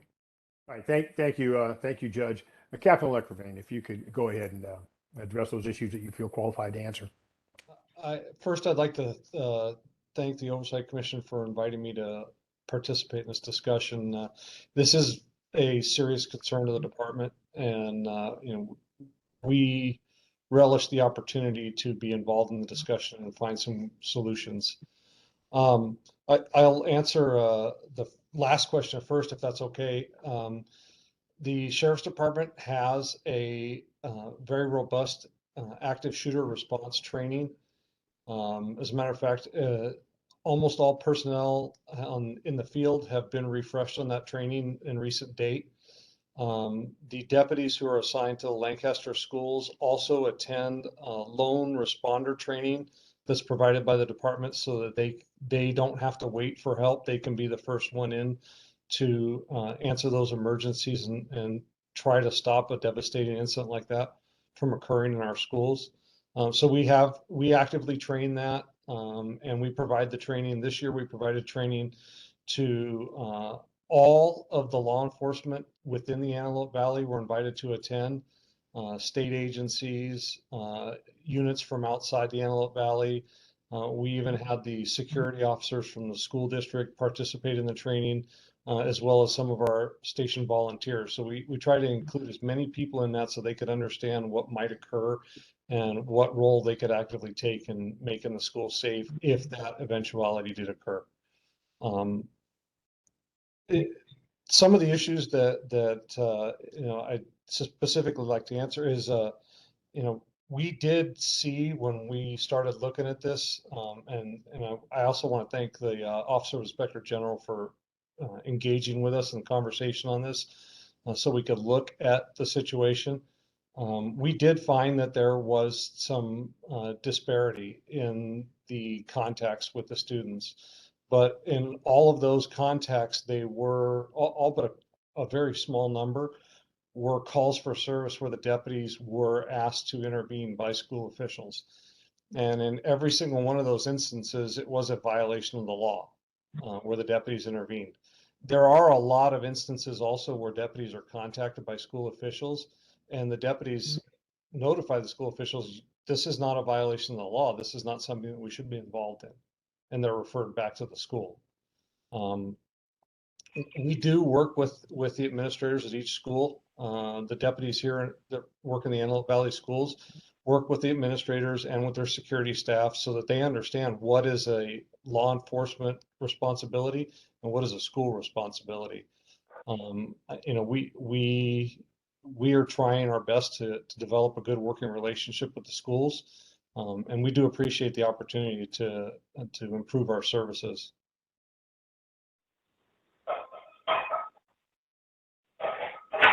Pat, if you'll hold on, I want to go to Mr. Steinberg because I know he had a comment he wanted to make earlier.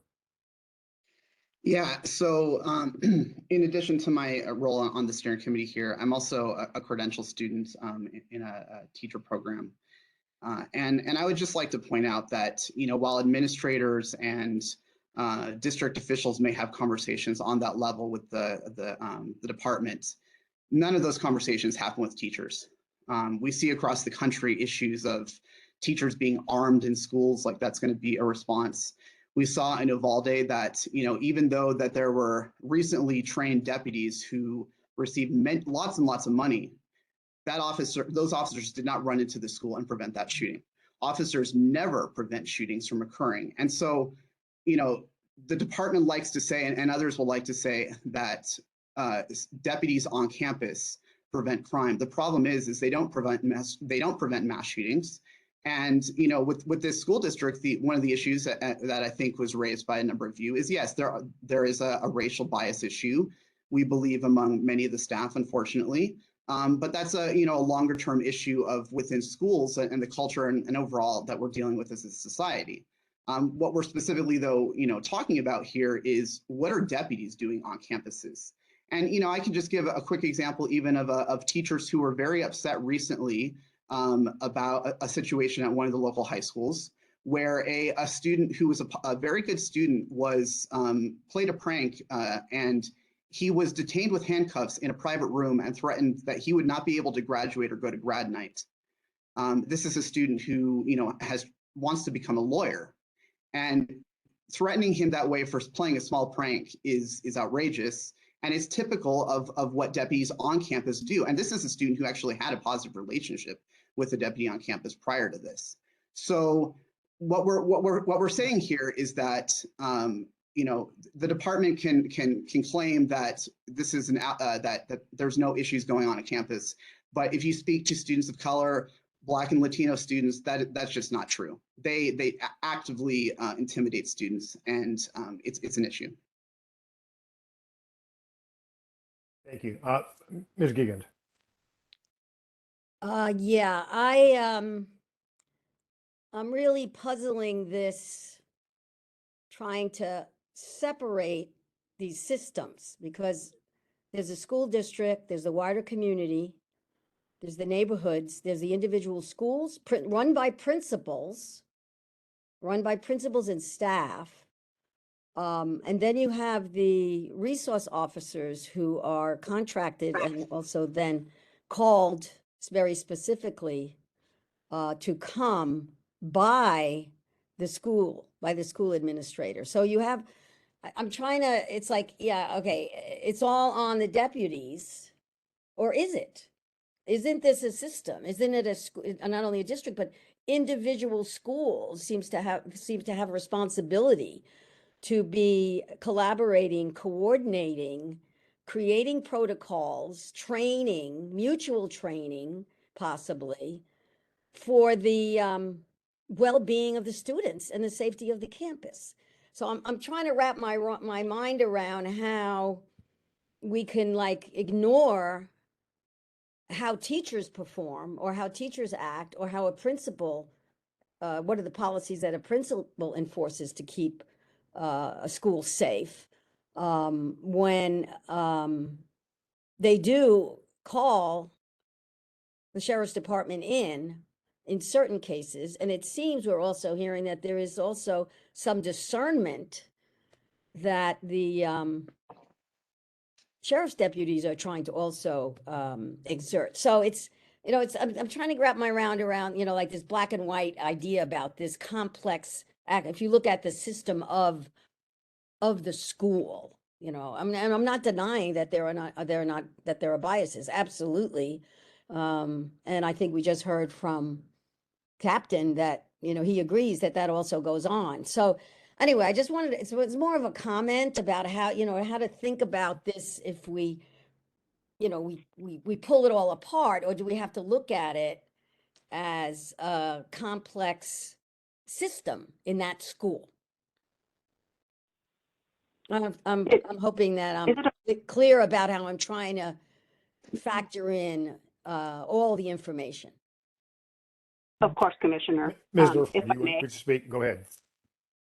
So you are correct. The teachers are involved, and that is why we have our 2 complaints. But there also needs to be clarity that school resource deputies are under the supervision of the settlement agreement.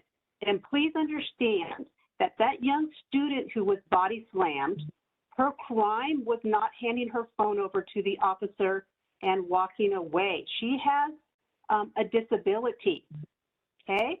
So she was walking away and was body slammed and straddled for 30 seconds. So we are saying, correct, we are not saying the police is going around targeting these students, but once that contact is made, they have a responsibility to do the constitutional policing. That's what we're saying. You are correct. It is a whole system that we are trying to work from every angle. But we are coming to speak to you because you have oversight of the sheriffs. And that report should show to you when they did not want to give the inspector general that body cam, that should be a red flag to you.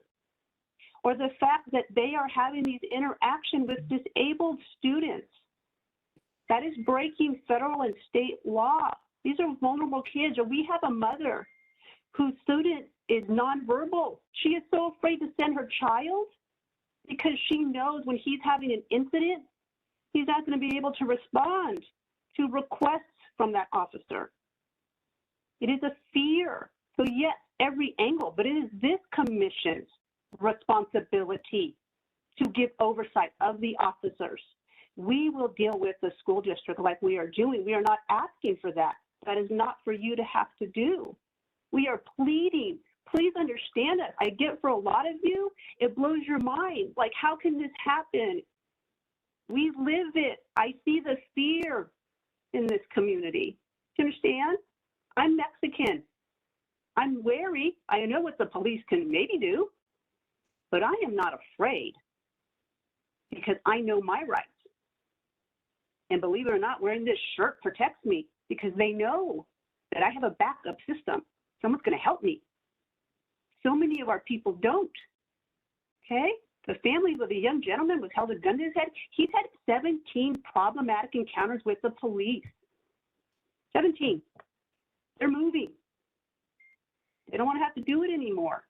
People are afraid. And I need the commission to hear, every commissioner, please look at it through the prism of our experience, not your experience. Feel my emotion. We are asking for your help of just oversight. And of course, the Sheriff John is going to be polite and professional. That is not the interactions we get with him. When we met to discuss Michaela Robinson, he wasn't answering a question, so I simply asked, are you not able to answer that because of legal reasons? He told me, no, I just don't want to. Or his belief that the settlement agreement hasn't been complied with because there's no political will to do so, or because the Department of Justice's expectations are unrealistic. If you read that settlement agreement, it just spells out, please do constitutional policing. So I don't understand how that's unrealistic. I yield back now. Thank you, Ms. Durfler. If I could ask the Inspector General, the issue of not being granted access to body camera footage, and also the issue of compliance with this consent decree. How does that play into the problems we're hearing described here?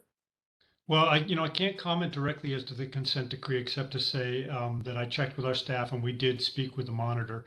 We will follow up with the monitor in that case. We'll share our findings with them and we'll discuss with them the implications for the specific provisions of that settlement decree. Every civil rights case that ends in a settlement agreement has very specific criteria and requirements, and we'll see whether or not those impact any of these, and we'll share the information with them, and then they always can take appropriate enforcement action if they deem it's appropriate.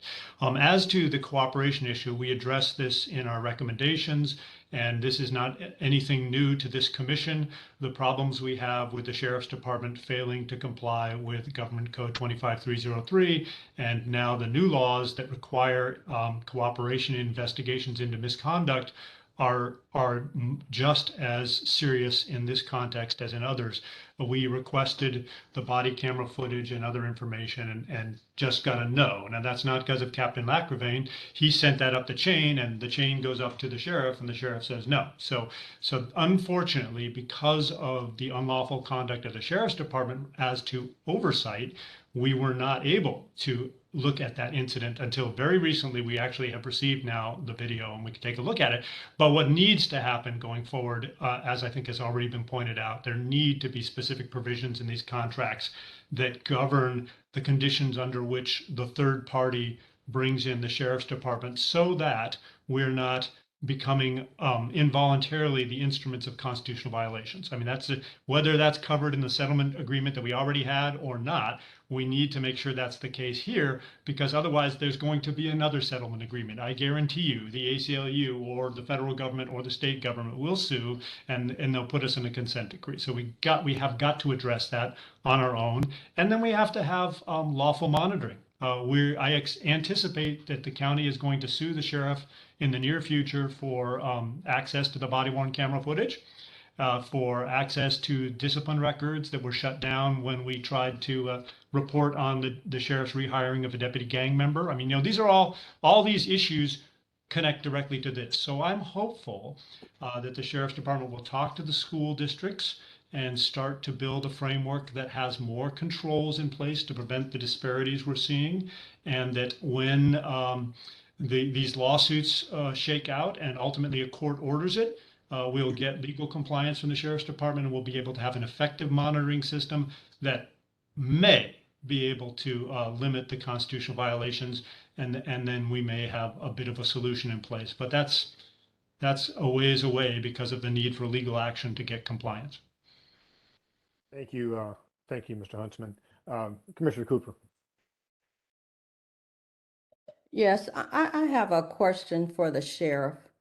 It appears that, the Black and Hispanic students don't feel safe and they feel targeted, even with your police on campus. Now, when you talked about training, you talked about active shooters. Well, I don't think there's been any active shooters that I'm aware of in your area. But what concerns me is what type of training have you provided for use of force on students? I am real concerned about the use of force on students. I also want you to speak to your relationship with the Black and Hispanic community. Have you spoken with the parents at all? I'm concerned about your outreach, especially if parents feel that their children are unsafe. Can you address that, please? Yeah, Captain Luckerman, please. Go ahead. I'll try to catch all of those, ma'am.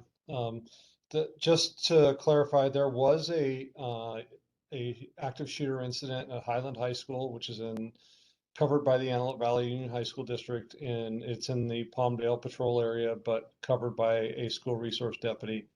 So that is a recent event that did occur on one of our campuses. The school resource deputies attend a 40-hour block of additional training above that is required for patrol deputies. It includes a a block on juvenile mental health, understanding adolescents, understanding special needs students, social media, juvenile diversion, just a ton of direct training about how to interact with students that they're going to come into daily contact with. As far as speaking to parents of students, yes, I have spoken to parents of students. My staff speaks to parents of students. I have a civilian advisory committee that works as a conduit between the community and the station for folks that don't feel comfortable directly talking to us. They bring me messages a lot of the time. Sometimes they're messages of criticism. We try to take all those into account. We have a robust public complaints process. The specific training that deputies are required to take in the Antelope Valley was designed in conjunction with the Department of Justice many years ago. We just prior to my arriving here in command, we were able to get 98 or 99% of the personnel who are currently working here into that training. As a matter of fact, I believe we're up to date as of yesterday. We just had a 2-day training to catch all of our new personnel that are working here in the Antelope Valley. It's a constitutional policing class and bias-free training so that they're aware of the issues that occur and sometimes even the issues that they're not aware of occurring. We have constant community outreach from the station to interact with the community. We've even worked it into our crime prevention strategies where we're interacting with the community, trying to develop our community policing model where we take the information from the community because a lot of the time their information that they bring to us has to do with crimes that are occurring and they'd like us to act upon those. So we take that information in and we develop strategies to try to impact those. Those are the things that we're doing to interact with the community. We're constantly trying to improve our service to the community. And we do not turn anyone away who wants to bring us information. Thank you, Captain. If I could ask a question, a couple of things. This issue of protocols has come up a number of times. And I'm curious as to whether or not it has been considered that some specific protocols should be developed on how to handle students. That's one question. The second one is, have your school resource officers been able to avail themselves to the training provided by our MET unit, specifically on how to handle autistic individuals, individuals with other types of mental illness, to better equip them to identify and handle folks that may not immediately appear to have any type of issue, but ultimately as the contact evolves, it becomes apparent that there is some mental health component that needs to be addressed. So have your folks been able to avail themselves to that training provided by MET?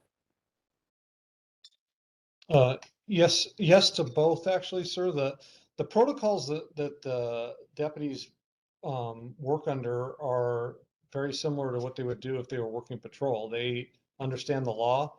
They understand they recognize what a crime is. They have investigative abilities, and that's what allows them to tell the administrators when they're summoned to an incident that the incident doesn't meet what would require action for law enforcement. That's the standard protocols that they work under. I am not aware if the school district has protocols for when or if they call us. That I would hope that they, they're using their disciplinary process before they invite us into an enforcement position. But I don't know I don't know. As far as the mental health training, yes, all of the school resource deputies have been through the mental health training.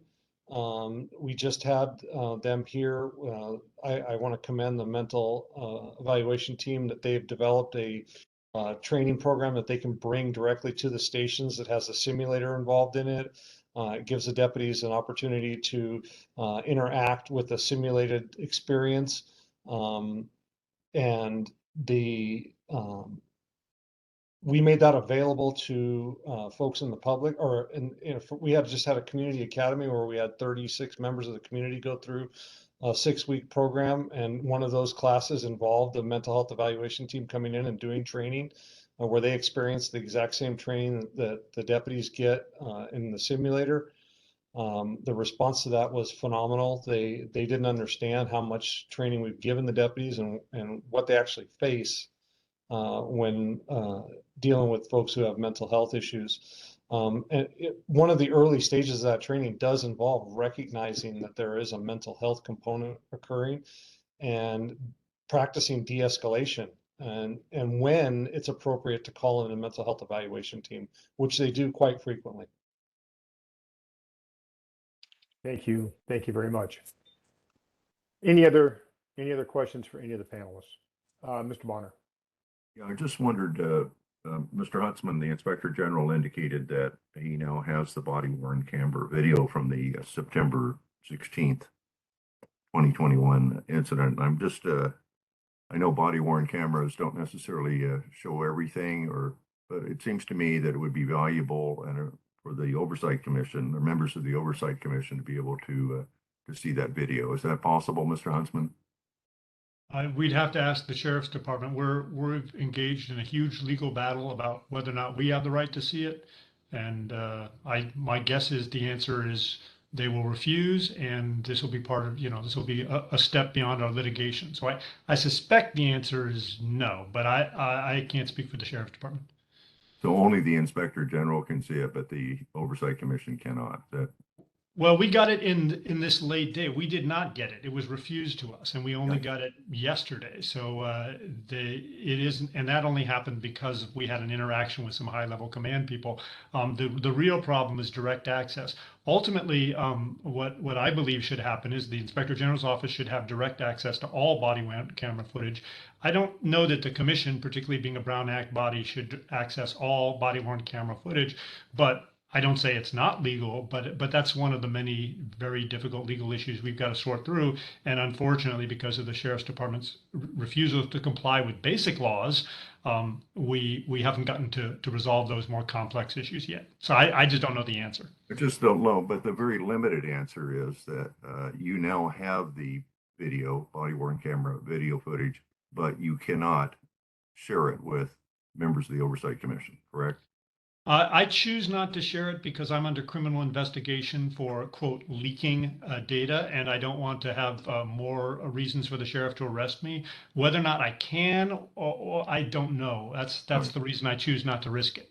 Okay, all right. So I'll assume that you're politely declining at my request on behalf of the commission to provide. Yes, if you're asking me directly, then I'm politely declining unless I get like a written instruction from county council that it's legal, and then I'd be happy to do it. But otherwise, I'm going to end up in cuffs, and I do not want to be in cuffs. So I encourage you to ask the Sheriff's Department. I don't know what their answer will be. It seems to me like you ought to be able to look at it. It was a public incident. It has now been the subject of a discipline process. So you wouldn't necessarily, the Peace Officers Bill of Rights prevents some kinds of public dissemination of discipline proceedings.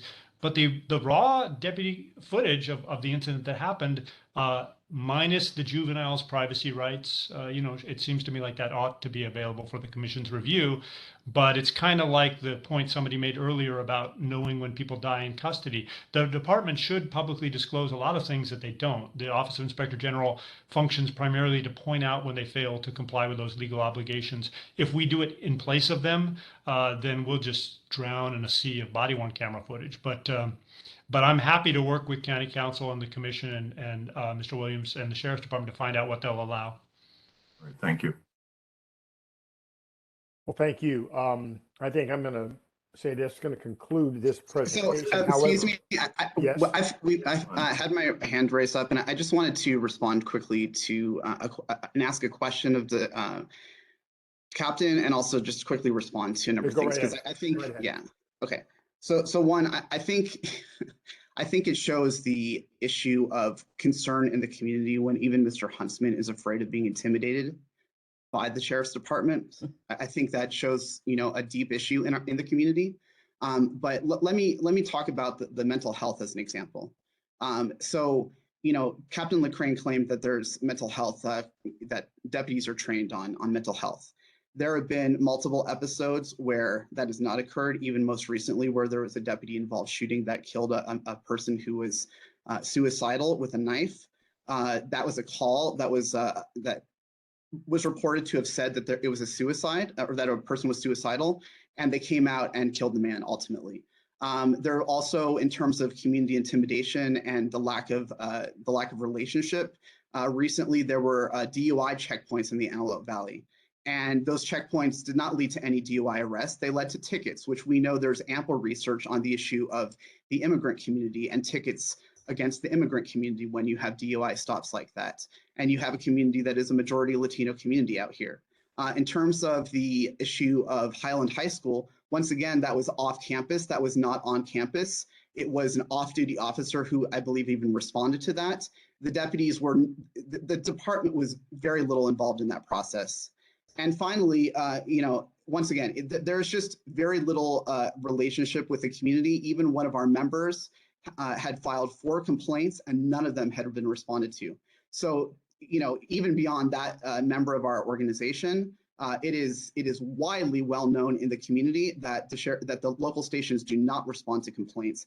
And finally, we have, you know, the CAC that exists in our community as across the county, and that is a committee that is in order to get on that, you have to be approved by the sheriff's department. So in what sense is it possible to have any relationship with the community when you already have to have a relationship with the sheriff's department for any oversight? People who are afraid are not going to go to that committee to talk about these issues. They're not going to go to the stations to report because they know that they're not going to be heard from. And they know that when they're in the community that they're potentially going to get a ticket, face deportation, or be shot because they're having a mental health issue and can't respond to it. So, you know, I understand these are deep issues that are structural, but we need, once again, as Raquel said, we need this commission to stand up. Mr. Huntsman, you need to risk arrest. It is time. These are issues that have been going on for generations in our community, 50 years of deputy gangs. This commission needs to, you know, we thank you for the work that you have done already, but it's time to be more aggressive. People die every single day in our community. Students are brutalized every single day in our community because this department is out of control. So please take action. Thank you. Thank you very much. I do think we will bring this discussion to a close for today, but that's not for a moment for you to think that we are done with this discussion. I think we need to probably agendize this for future meetings. Specifically, I would be very interested to know what the outcome is of the California Department of Education's investigation into the school district. There's a lot of questions that were raised here today that we've got some answers for, and others that we still have a number of questions that we need to delve into. But I do want to thank all the panelists for taking the time to come out and give us their perspective on this issue. And by no means is this over. Mr. Williams, tell me at this stage, since we are not taking any official action, is this a point for public comment, or we can do that at the end of the meeting? I suspect we can do that at the end of the meeting unless county council says otherwise. Okay. No, I think that's fine. Okay, great. All right, again, thank you very much for joining us today. And like I say, this conversation will continue. It is not over by a long shot. Thank you very much. And I see Mr. Kennedy has returned, so I am going to be more than happy to hand the gavel back over to him. Thank you so much for filling in for me, JP. I really appreciate it. Our next issue on the agenda is an update on the Rosas settlement. And there's another report, the 10th report, and the department's response. And so we have some people here to talk about it.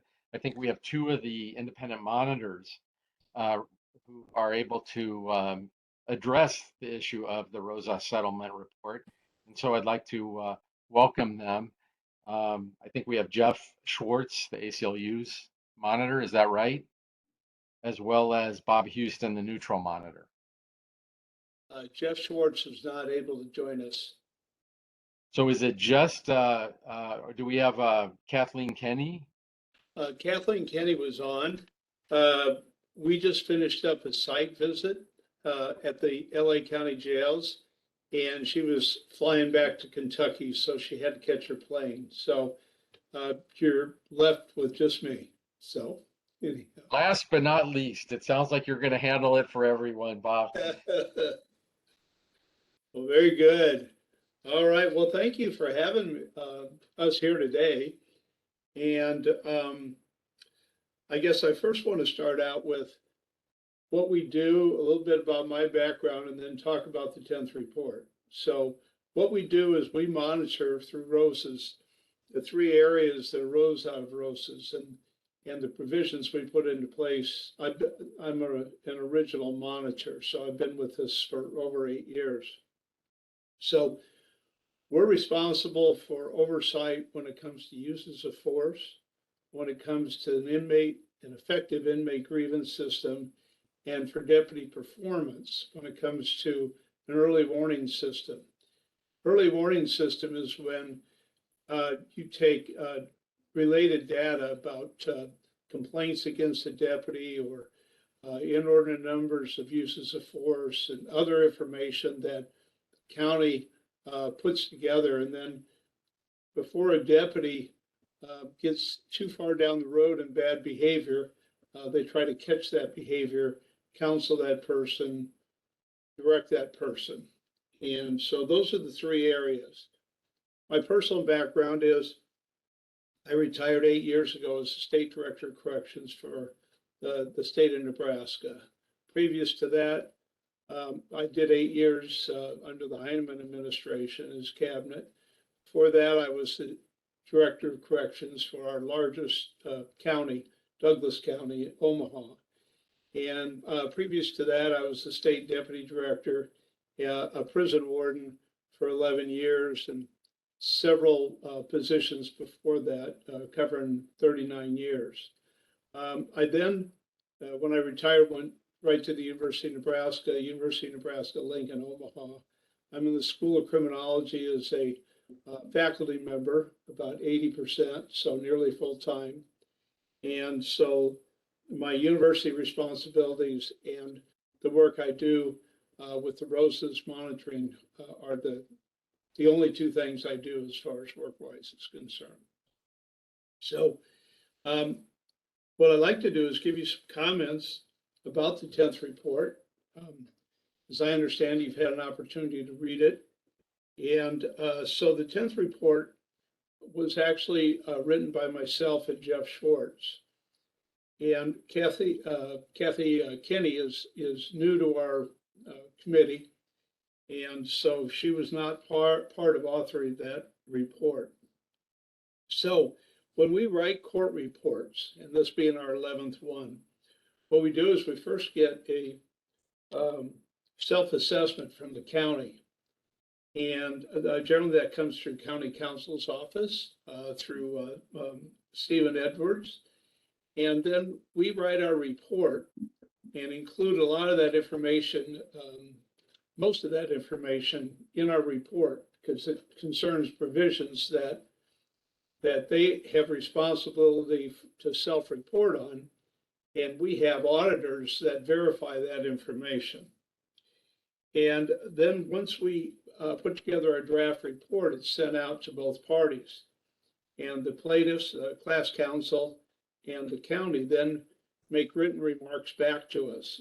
And then we discuss those remarks among the monitors, and then we include those aspects that we think are pertinent to and assist the court in understanding each party's concerns or interests or comments. And then we put together the final report and we send that to the court. So for the report, a key feature of the 10th report is that we asked for and we received a status conference with the court.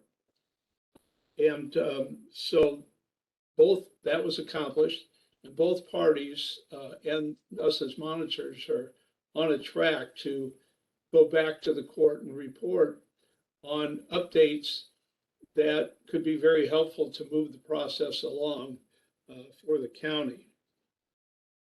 And the report reflects our concerns with compliance with provisions under the use of force, the grievance system, and the early warning process is mentioned. Now, when I say concerns, I also mean that there are many aspects of that are very positive and that don't always make it into the report, but we try to be as balanced as we can. So one of the things we had in there is a device called the RAP, and we discussed that. And the RAP is a way of transporting an inmate from where an incident occurred to from the incident to medical.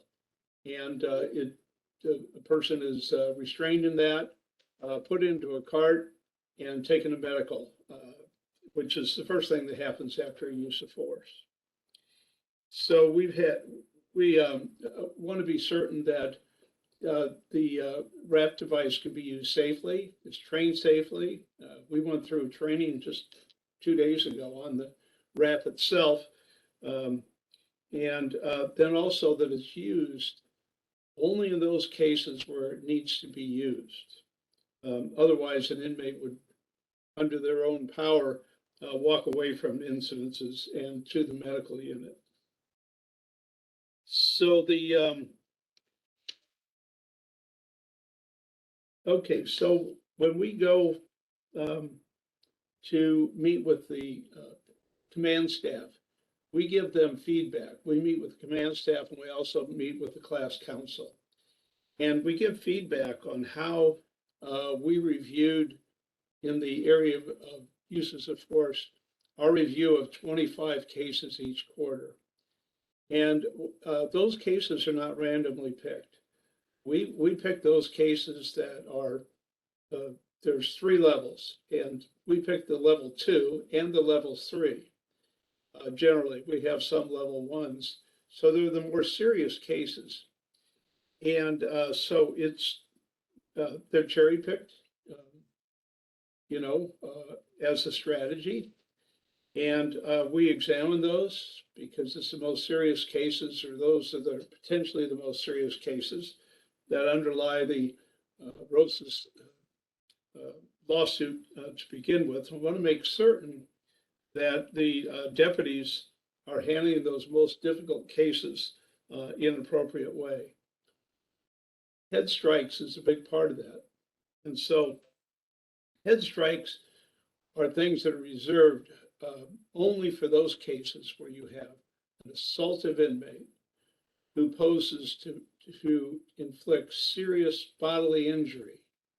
And number 3, it's the only alternative. No other alternative was working. And so those should be rare cases. Those should be cases where a deputy could be fighting for his or her life, could be fighting to protect another individual. And head punches cannot be used for control. And so we have videos, we have reports, and we try to flesh out to make certain that if a head punch is used, it's only for those 3 reasons that I just mentioned. And then we also talk about time and distance and de-escalation and how cases can be handled by, my specialty is only in confinement uses of force. I do not deal with street uses of force. That's a different discipline, and that's not my discipline. So we we put things in the context of the resources can be brought to bear on a situation, how that can be de-escalated, how you can use time and distance, calling for a supervisor on a resistant inmate, waiting for that supervisor to come, and working that inmate down. The county has many instances we never see where they're able to do that without any use of force. So we're only seeing the cases where those systems, they come into play, and we try to accomplish that. But we also know that there are numerous situations where the county handles it correctly, and it never meets the light of day, never comes onto our list to review. Okay, so what we see is really out of the context of how, you know, normal uses of force are, because we don't randomly pick them. And so anyhow, throughout the report, the 10th report, we assess the county's performance and compliance with provisions. And so you'll see those listed in there in our comments on that. In a couple areas, I took an actual use of force that didn't go very well, and indicated in there what provision violations were present and why those violations were present.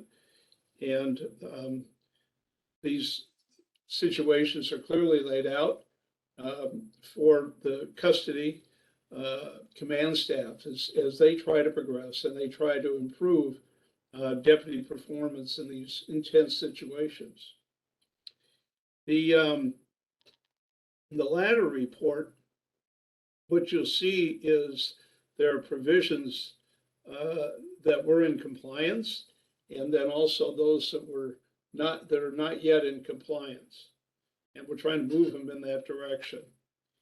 And then the final part we have is some recommendations for the LA County Sheriff's Office, for the custody division as they move forward. So that is kind of an overview. I didn't want to make it too long, but I didn't want to make it too brief.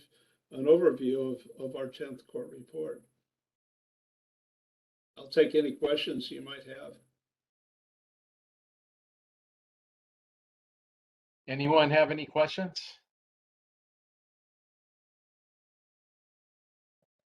Yes, I have a question. In the report, the use of force was out of compliance. Other than COVID, what other reason could be a result of that being out of compliance? Well, how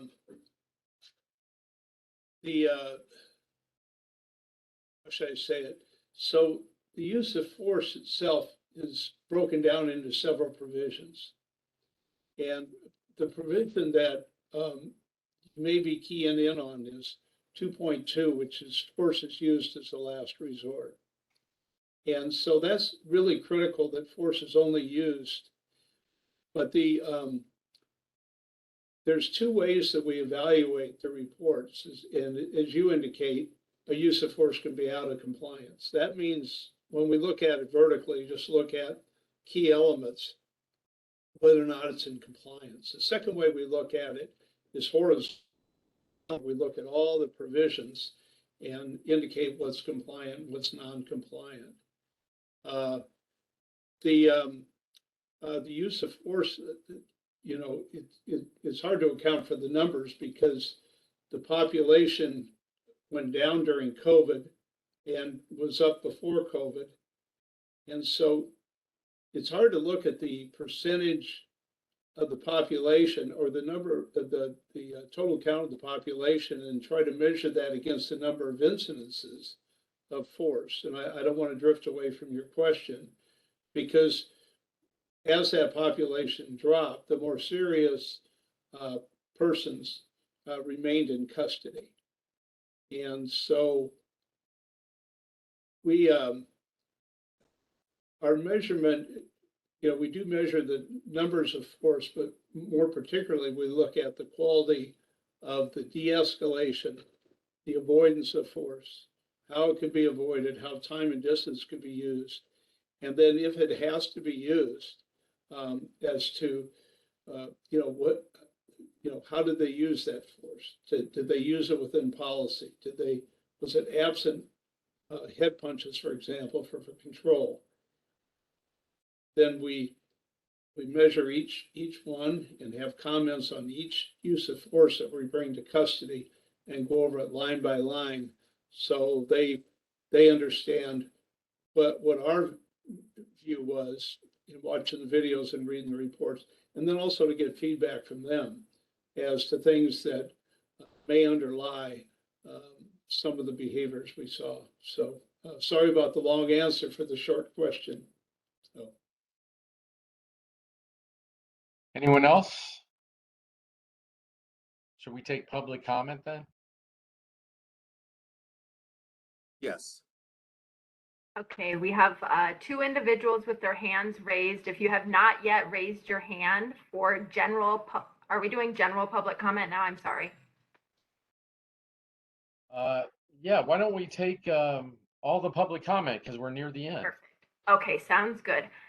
So any subject matter within the jurisdiction of the commission related to the Sheriff's Department, please raise your hand now. We'll have 2 minutes on the clock, and Melissa, you are up first. If you can acknowledge the request to unmute, please go ahead, Melissa. Hello, Melissa Camacho Chung, she, her, hers with ACLU SoCal. I'm speaking again, and this time as plaintiff's counsel in Rosas. We really appreciated the chance to meet with county counsel and with the monitors this week, and wanted to address just what we see as the primary issue here, which is discipline and accountability. The county settled our use of force case in 2016, but has not come close to achieving compliance on vital issues, including the use of head strikes. We see the main reason as the disturbing lack of discipline and accountability. The 10th report that you have details cases in which custodial staff punched individuals in the head, in one case more than a dozen times, lied about the need for the punches, but received no more than a slap on the hand. The only way to come into compliance with the Rosas provisions is swift and effective discipline for those who violate use of force policies and lie about it, and discipline for supervisors who see the violations and dishonesty and fail to impose the necessary discipline. As plaintiff's counsel, we're working with county counsel and monitors before the court on this issue. But I just want to highlight for the COC that the issue of this Sheriff's Department eliding accountability and refusing discipline is the primary issue in this case and continues to put our clients' lives and bodily safety at risk. The monitor's report also includes information about the Men's Central Jail visual body cavity search, where dozens of people were searched, had all clothes and shoes taken away, zip-tied with hands behind their back, walked naked down multiple flights of stairs through a gauntlet of custodial staff who were reported to have mocked them. The monitors requested information from the Sheriff's Department about this abusive incident and have not received it. I believe that this commission and the board have also heard about the incident last year, and I'm not aware of any public accounting or report from the Sheriff's Department on what is going to happen to keep this from happening again. Again, the issue is discipline and accountability. We need to hear from county counsel and from the Sheriff's Department how they plan to hold line staff and supervisors responsible in order to keep our clients safe from unlawful uses of force. Thank you very much.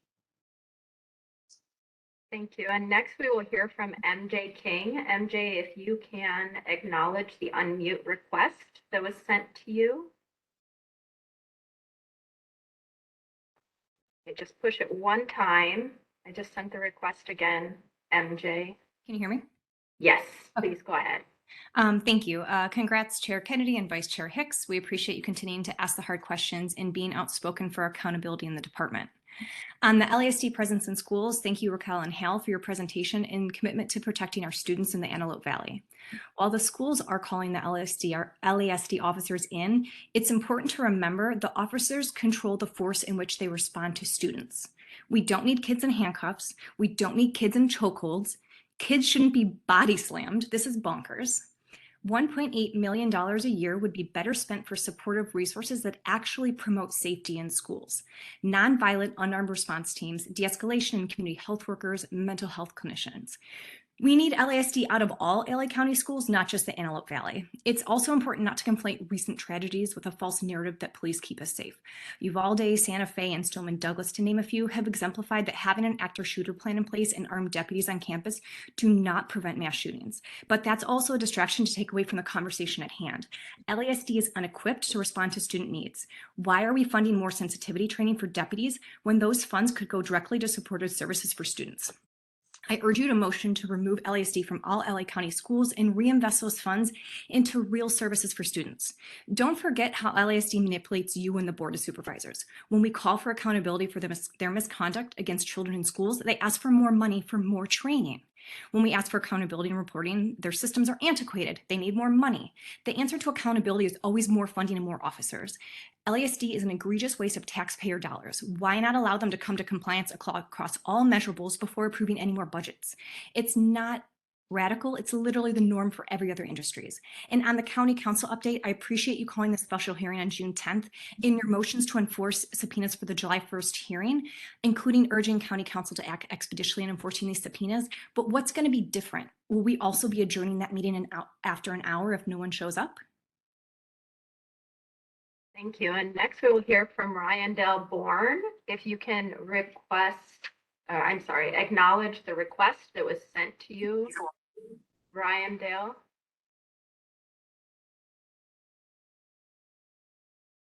Okay, and please go ahead. You have 2 minutes on the. My name is Rondell Bourne with the Youth Justice Coalition, Systems Free Arts Coordinator. I want to thank everybody for their time. I'm here to speak on the LA Sheriff's Department inside of schools. What was spoke about earlier about, the Sheriff's Department being involved with gangs. And I remember being in the Sheriff's Oversight Commission hearing with Inspector General Max Huntsman. I want to just thank you for all the work that you've been doing. I remember you saying you've been investigating the Sheriff's Department since the 90s. I was born in the 90s. And, so if the sheriffs have been having gangs in their department for the last 20 plus 30 years, don't we think that's a problem? And for them to be inside of our schools, that's even more of a problem, right? What I do is I try to keep youth away from gangs in my community. I'm from South LA. And, that's a problem in my community. And so the fact that we have police officers who are gangs and have gangs in their force, that's pretty much a problem. And it doesn't go hand in hand with what, we're trying to, complete here in our community. So I really just ask you guys strongly to rethink having police officers inside of schools, period. We have stuff put in place so that we wouldn't have to have them in our schools, like restorative justice counselors, right? Creditable messengers from CBOs. We need to have those people inside of schools, right? That's why we ask the county to continuously fund YJR, continuously fund the DYD, so that we wouldn't have to have these problems. And I can really talk to you guys about this all day, but I know I'm for the sake of time. And so I just wanted to really get on here and just put that in you guys' ears that we need to really consider, removing all law enforcement from schools, period. And again, I want to thank everybody and thank Raquel and Hal for the presentation. Those are my colleagues. Thank you, everybody. Thank you. And next we will hear from Pastor Q. Pastor Q, if you can. Okay, it looks like you're unmuted. Pastor Q is the last person we have signed up for public comment. If you would like to make a public comment and you have not yet, please raise your hand now. Pastor Q, please go ahead. Can you hear me? Yes, we do. Okay. I would like to open with a quote from Linda Rosa. In her new book, she said, in America, Black people live sicker and die quicker than their white counterparts. And that's as a result of racism. As we were hearing from the Antelope Valley incidents, my blood pressure was going up. So I know I'm probably older in my body than I am externally, and that's pretty old. School officers are fairly new, right? It's a fairly new phenomenon. It was a response to mass shootings, but we still don't want to get all the guns off the street. We have, organizations promoting more guns on the streets, right? We do gun buyback, and yet still we promote more guns on the streets.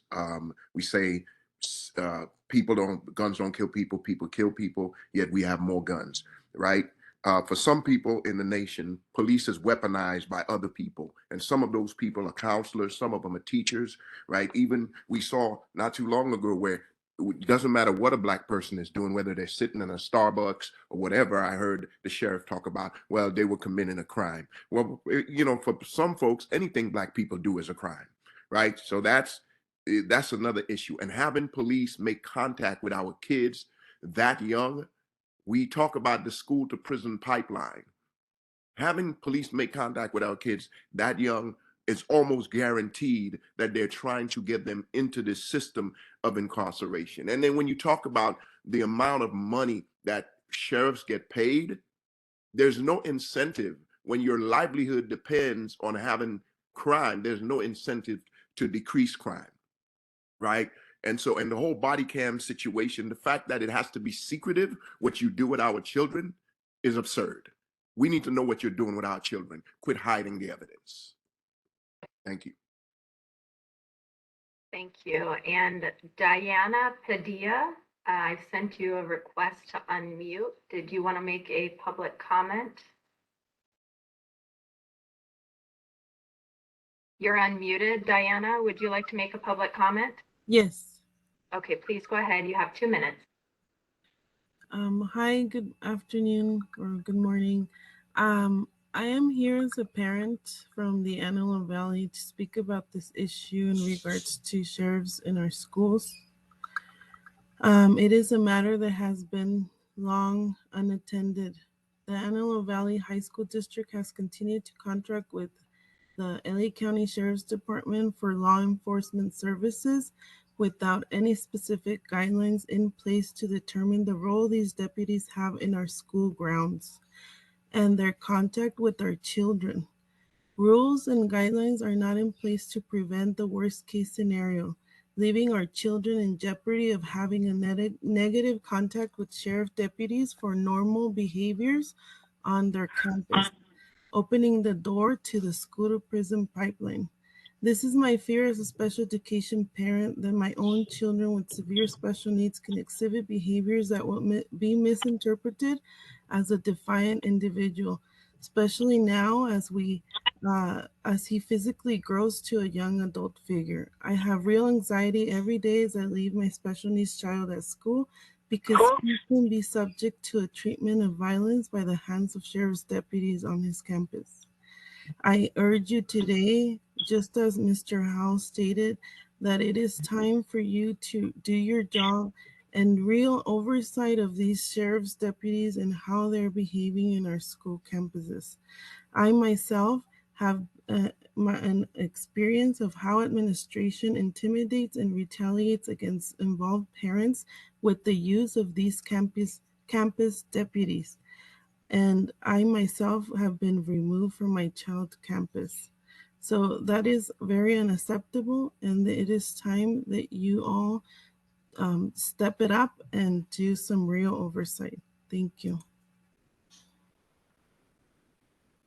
Thank you. And that is currently the last person that we have signed up for public comment at this time. If you have not yet raised your hand, please do so. And we do have an announcement in Spanish. Please go ahead. Si necesita traducción de español a inglés a sus comentarios, simplemente diga la palabra español antes de comenzar y alguien le dirá cómo proceder. Gracias. Okay, and seeing no additional hands raised at this time, Chair Kennedy, that does conclude all of the general public comment. Okay, I see a reference to ratification of subpoenas, but as we heard from Rob Bonner, we don't have any issues like that before us today. So that leads us to the last agenda item, our adjournment. I just want to remind everyone that we have a special hearing on deputy gangs on Friday, July 1st at 9 a.m. at Loyola Law School. And our next regularly scheduled meeting is Thursday, July 21st at the regular time, starting at 9 a.m. I believe that is still a virtual meeting. Is that right, Brian? That's correct. Yes. The special hearing, it says meeting. I know that's the nomenclature, but it's really like a hearing, is going to be live in the Robinson Courtroom at Loyola on July 1st. So I want to thank everyone for participating, and we will see you at future meetings.